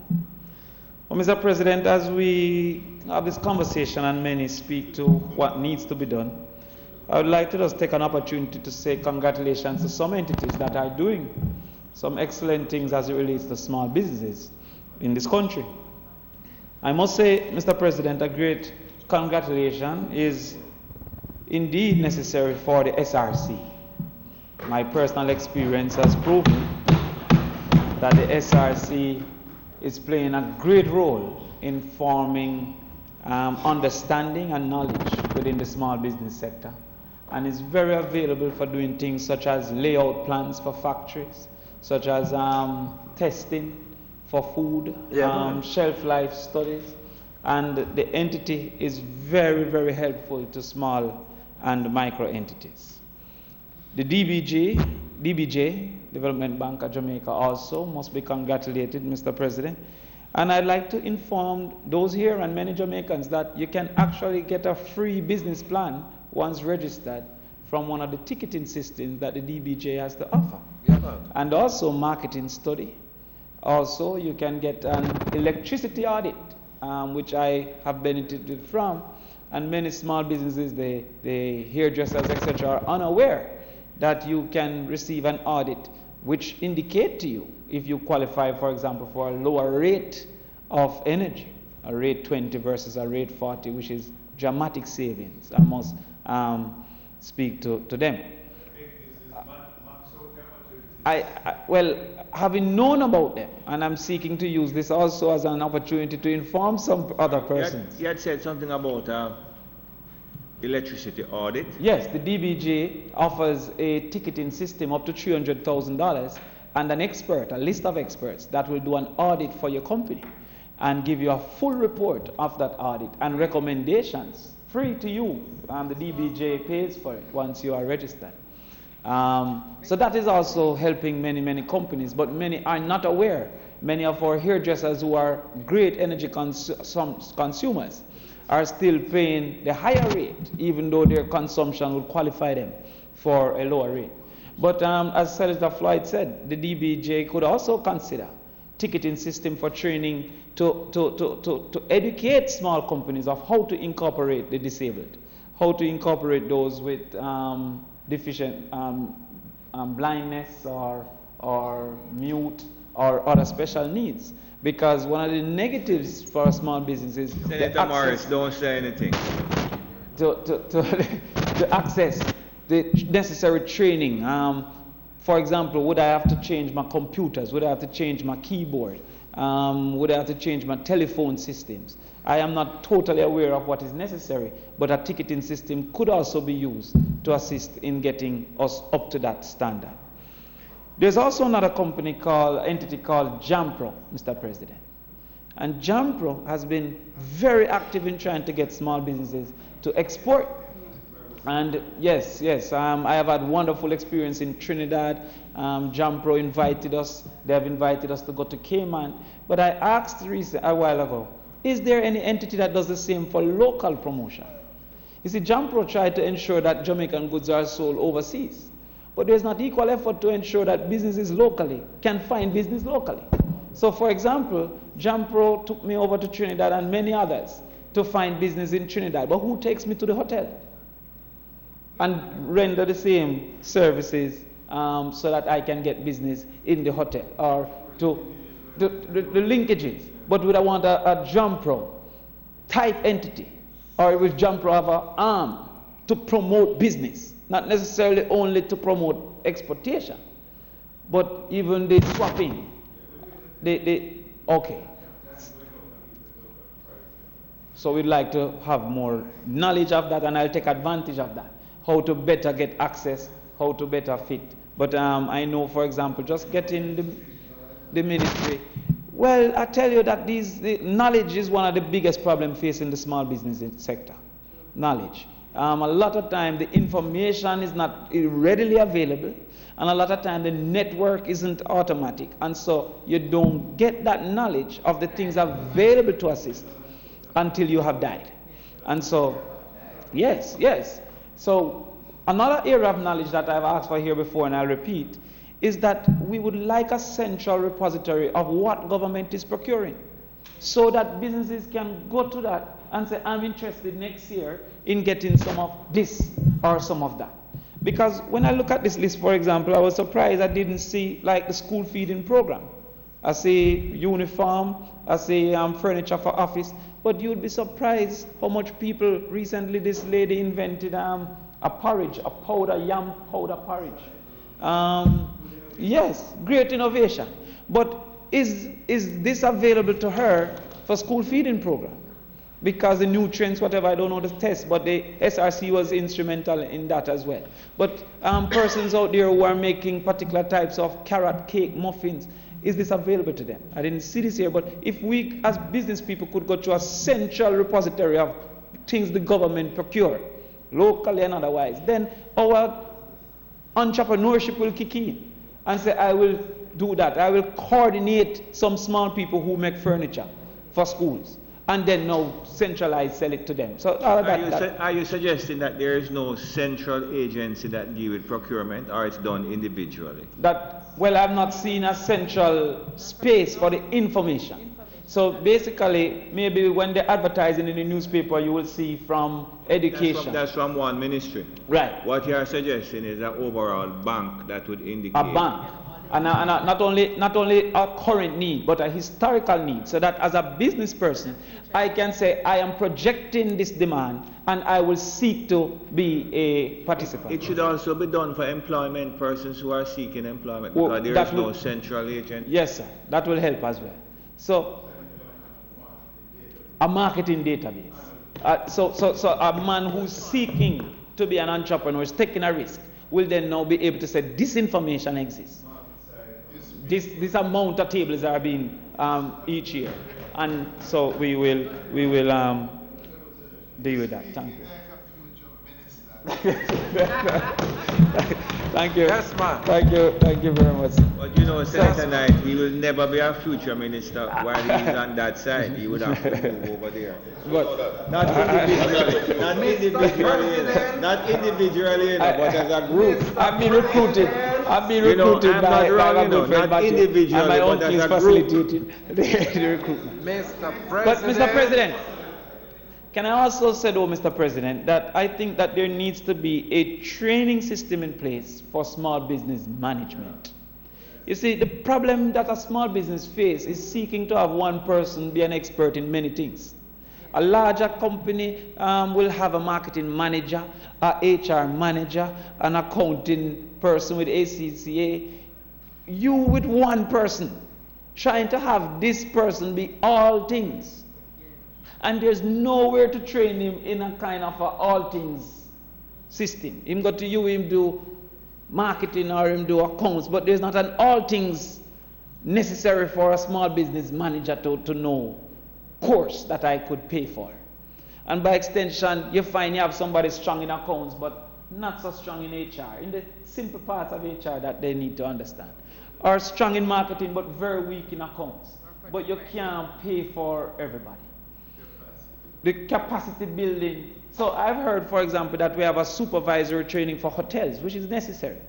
But we don't have it for a small business, which is a different kind of a management, because you don't have the specialization capacity. I can't pay 6 people.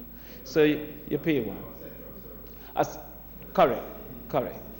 The other thing is, Mr. President, that small businesses often have what I call step costs.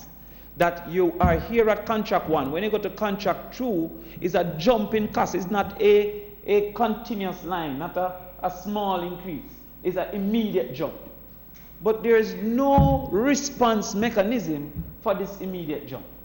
So, for example, if I should use my own company, each hotel that I get can easily be 40 cases a week. And so I would then need maybe another 600 chicken. That is 600,000 for the chicken alone. There is no entity that immediately offers this jump. And so when you say you have this procurement available, if I am doing tables and then I get a government contract, it is not over time. It's almost an immediate jump for more machine, for more this, for more that, to fit in. And that is why, but yes. Financing. But I can tell you, I'm facing now 3 years I've been waiting on a loan. And I'm saying, because I come on TV, it's reduced. And I'm not, it have been yet. 3 years. Because I come on TV, it reduced to 3. Might be 10 years now. Because I'm a politician. But how much is it? but to your point, it is still 3 years. And one of the negatives is they suggest that my equipment cannot be used because I'm the only person in the business. So they say the sale of the equipment is difficult. But then you're telling me everybody should sell back juice. Because the simple fact that I'm a monopoly make it more likely for me to be profitable. But the current reality, no. But you can understand from the bank side to say that if it's only you use this machine, I have to find somebody else willing to do this business and is too specialized. And so now that machine cannot be used, even at 50%. So there needs to be a system and an encouragement for us to do, because it's a big jump at a very quick time. So as I said, each hotel, I need $600,000 more. And if you should get, for example, a Price Mart or one of them big places, you might need $6 million more immediately. Because when a man calls you, a man calls you and he says to you, Crawford, can you give me 200 more cases next week? Yes, that's who invest. That's who invest. So, but no, but what I'm explaining is that these things are realities. Also, a mistake is detrimental to a small business. A mistake this week can lead to you needing $4 million next week to survive. Absolutely. But there is nothing that you have to apply for 8 months at least. There is no emergency system that you can look at my performance over 3 years and say, oh, I see where this mistake was made. I can intervene to keep you alive until. Like a bridge financing. And so you get a car immediately. So you go into a spiral of failure now, that you actually start use some GCT for cash flow. Then GCT start charge you a penalty for using that as cash flow. Then a daily penalty. And then now you have to now pay GCT to get your clearance to carry in something that you need, your TCC. Then you can't buy the feeding. So that now make you owe 20 million by next week. When if you get 5 million, you're back on track. It's easier to stop. And that is a problem. And so therefore, I'm saying that while we're creating the accommodation, we have to equally create the facilitation. Yes. And as Senator Braham said, that we're not against big business. We're doing this to make small business become big. We don't want the small business to stay in that space and nobody else get that space. We're now trying to create an incubator for them to grow big enough to eventually can go compete with other businesses internationally. But it's going to be difficult if the playing field isn't level. If a man can carry in his equipment without duty, say that he's going to do government work, and then come in and start to build house with the same equipment, I'm going to have difficulty because me have to pay twice my equipment that he's paying. So we have to also now allow for a level playing field that the small man can eventually go compete outside of the mangroves. You can't always want the fish to be in the mangrove. It means it's not growing. You have to at some point go in the big deep blue sea. But if it is that you don't have a level playing field, it's going to be a problem. So, Mr. President, I welcome this. I congratulate the entities that are doing what they're currently doing. And I ask that some consideration be expanded so that we can, sorry? JBDC, yes, JBDC is doing a wonderful job, especially. With a great lady, man, yes, Val Ferreira is doing a wonderful JBDC. Man. Yes. But I also, Mr. President, ask that we come back here one day with another % for companies with a conscience, regardless of the size. We need to encourage companies, as Senator Floyd said, to have a % of disability persons employed, to have a % of commitment to our community, to have companies act with their social responsibility. And so while it is that we're encouraging small, or we're creating an incubator for small companies, I think we should also create a reward for companies who have exhibited a conscience. So so that they can continue to exhibit the conscience. Because one of the problems we have is that everybody is almost forced to the bottom to be profitable. Everybody is forced not to spend in the community, to compete with the man not spending in the community. Yeah. Everybody is forced to not pay over your NHT, to compete with the man not paying over his NHT. So I think there should be a conscience reward for companies who act appropriately. With that, Mr. President.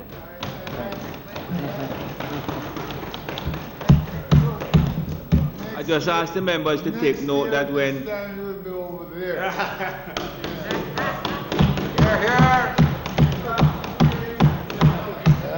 Here. Thank you, Senator. He's coming over here. Thank you. Thank you, Senator Crawford. The insight that you have brought to debate by virtue of your experience in the business community is very well appreciated. Senator Crawford, I was saying that the experience that you brought to the debate in terms of your personal experiences has been greatly appreciated and is a marker to some of the theoreticians who lay down the guidelines for our business to pay attention to people who are already involved in the business, like yourself and Senator Webby. Both of you have enlightened the debate with your intelligence. Thank you very much. Minister?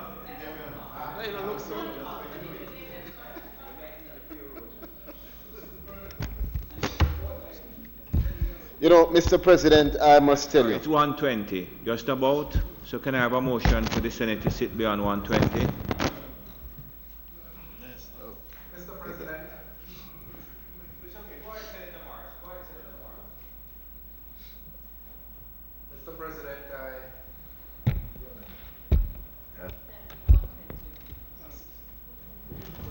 the time approaching 1:20 may we seek the suspension of the standing order for the Senate to sit beyond 1:20. You have heard the motion. In favor? So grateful to Senator Morris. Mr. President, I was saying that I am truthfully encouraged by the submissions made today. I think that all Jamaicans that are listening and watching us today and who would have benefited from the presentations made by colleague senators would leave with a clear understanding of the importance of the measures that are being placed before this Honourable Senate. And so I want to firstly, Mr. President, start by commending my colleague senators for the substance that was presented on both sides. At one point, I thought that Senator Skeffrey, Morris, Crawford, even Brown were aboard the prosperity train. I know. No, but it's important.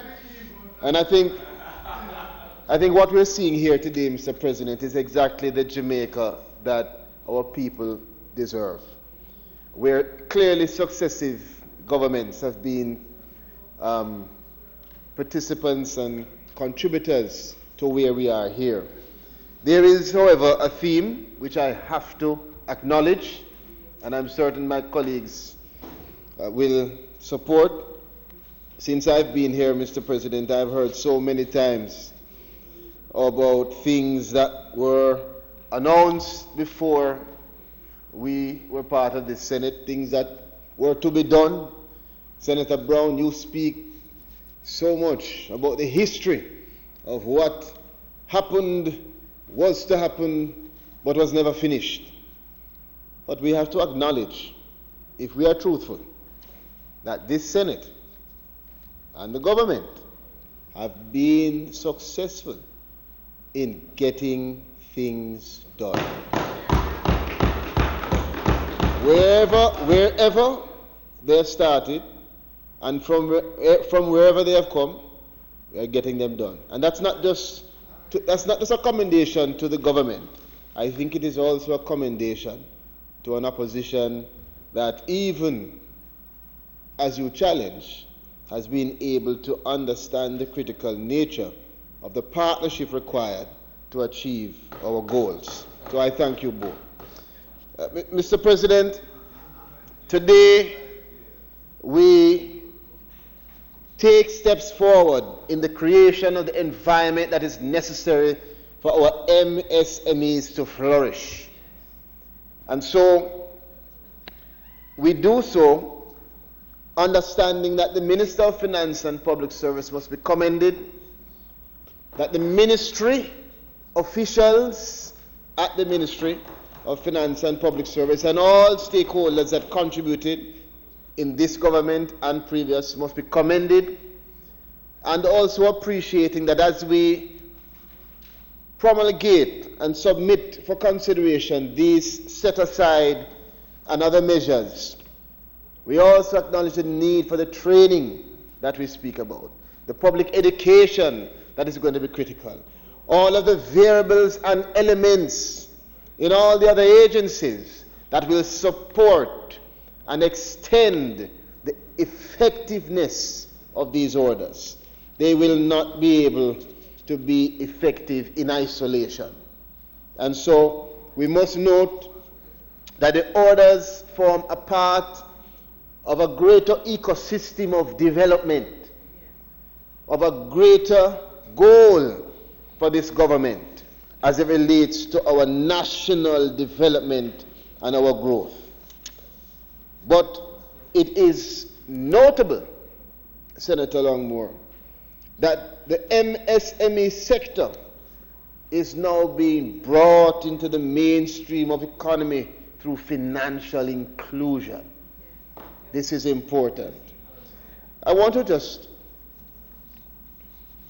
crave your indulgence.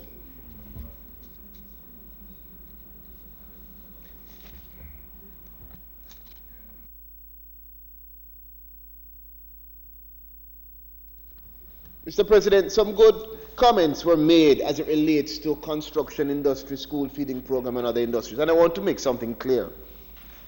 If you, my colleagues, look on the order, what you see on that set-aside order, that section 3, a set-aside of 20% shall be made available for the Jamaican suppliers. Now, and that is the suppliers referred in paragraph 4. All MSMEs, there's no restriction there to particular industries. All MSMEs, all micro enterprise, all small enterprise, all medium enterprise, once you are under the, I believe it is 425 or 75 million, 425 million, you can benefit from that. What has happened in section 5 is that you don't have to be an MSME. All Jamaican suppliers now benefit from those specific categories that have been laid out. And so a lot of the concern that you have may be alleviated by understanding that the MSMEs, regardless of the industry specificity, do have the capacity to benefit. Construction companies and such, based on the nature of that work, may not fall within the category of a MSME. But once they're Jamaican suppliers, you have the listed out in paragraph 5 the specific industries. And those are not industries that we have picked out of a hat. So those industries have been defined further to studies that the Ministry of Industry, Commerce, Agriculture and Fisheries would have undertaken. And I think those studies were undertaken maybe within the decade, in 2010, 2011. And so further to those studies by the technical expertise, these industries were submitted and suggested as industries that would be fit for this specific benefit. Let me also indicate that the data informs that it is, Mr. President, over 95% of our firms that fall within that MSME category of being micro, small, and medium-sized enterprises. And so now they have the ability to compete for government contracts, the ability for the creation of the vibrant environment. And I also note, concur, and I can give the government's commitment.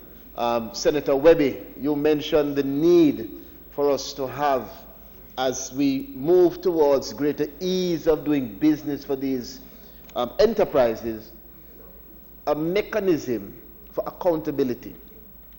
And I assure you that falls within the contemplation of how these procedures will be operated. Because the government recognizes that there's a need for a judicious balance between expanding the ease of doing business and limiting the loopholes that can be available. And so we recognize that, and that is contemplated as we move forward. Mr. President, colleagues, as I said, this is critical for us as a country, as a nation.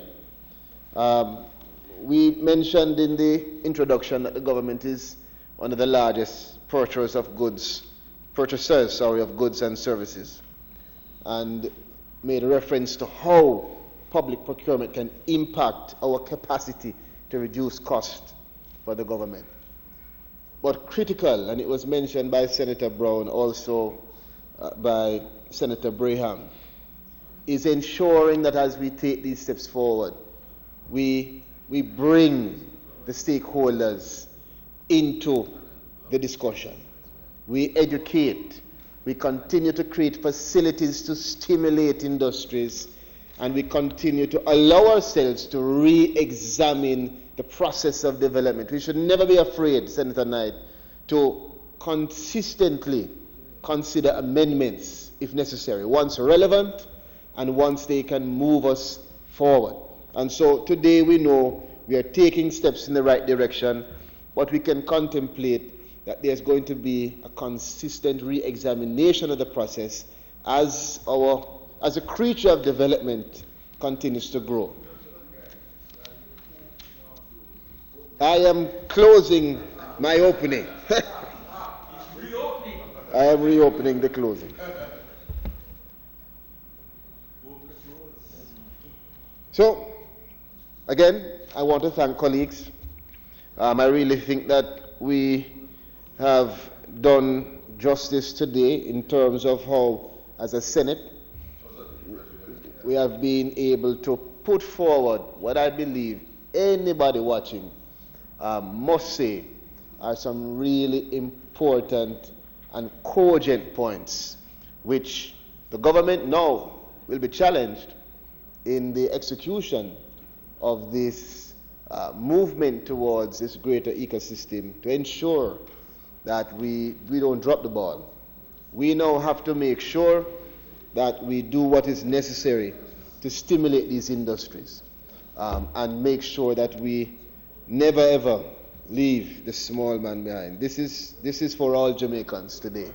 From all of us here, we are lifting up, creating that vertical movement and expanding the platform for equity. On both sides, we often talk about it. Today, we are not talking about it. We are getting it done. And so I want to thank you. And Mr. President, I now ask that the orders be put to the Honourable Senate for consideration. Minister, I hear you in your closing, but I must request strongly, because if it is that we are going to stimulate employment for persons with disabilities, this is an opportunity, and recognizing that the employment code of practice is to come, and the fact that the Disabilities Act is being stalled because these codes are not in place, I am requesting, Minister, that we find somewhere in these orders to make it lucidly clear, on one hand, that persons with disabilities are to be beneficiaries, And two, that those companies that are going to be benefiting from these set-asides ought to employ persons with disabilities. I respectfully believe, Minister, that we would have done ourselves a disservice amidst the excellent debate that we have had if we never included those provisions in these orders. You know, I perhaps should have, in my closing, made specific reference to that particular submission that was made by you, Senator Morris. When you did so, I spoke to the officers from the Ministry of Finance and Public Service just to confirm in my own mind that the construct of the orders does not in any way offend or obstruct the ability for persons who might be inflicted with disabilities to be found within the categories of beneficiaries. I do, however, appreciate what you are articulating in terms of the possibility of a specific definition. But it is to be said that within the order as it is, any person who is a Jamaican, including persons with or without disabilities. No, but I appreciate, but I'm just saying.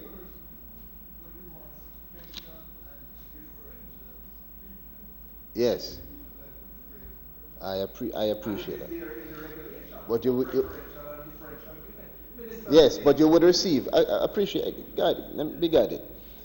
As it is, a business owner who is a person with disabilities, one of whom I know, for instance, who falls within the category of being an MSME, would have all capacity to access the benefits that are here. Now, as you know, these are resolutions which we wouldn't have the capacity to amend here. What I would suggest that we do, can't. So what I suggest that we do is that the government accepts your submission, the specific articulation of the proposal for some kind of defined thing, something which can actually be examined properly and looked into to see how it could be introduced or if it is needed to be introduced. And that's something that I would undertake to do as necessary. But we leave here knowing that we're putting persons with disabilities at no disadvantage at all, because the order as it is contemplates all persons being able to access the benefits, including, I know that what you're speaking of is creation of a new category, and that is something which at another date I can undertake to have a discussion with the ministry and with yourself, a consultant to one of our ministries, as to how that could be formulated and properly put to us. Right? I'm guided. Thank you very much. You have heard the motion, and indeed, a number of you participated in the debate. All in favor? Aye. Against? Minister?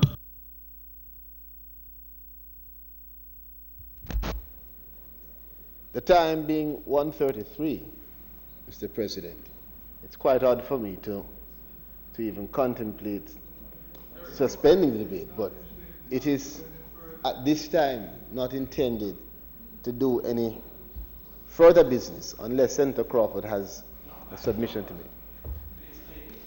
It's not intended to do any further business, Mr. President, so we ask for the adjournment until a further date. Thank you very much. The question is that the Senate be adjourned for a date to be fixed. Those in favor? Aye. Against?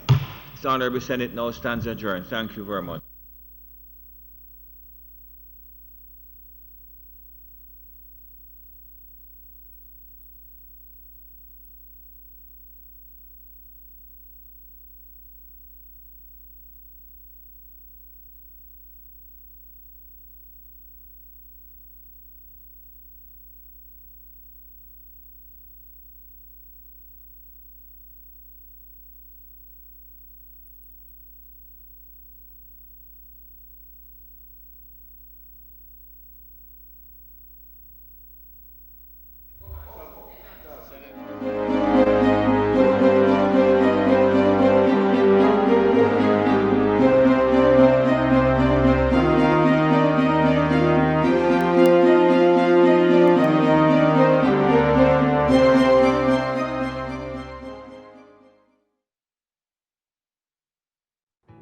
Hi, I'm Doug Hollywood Gore.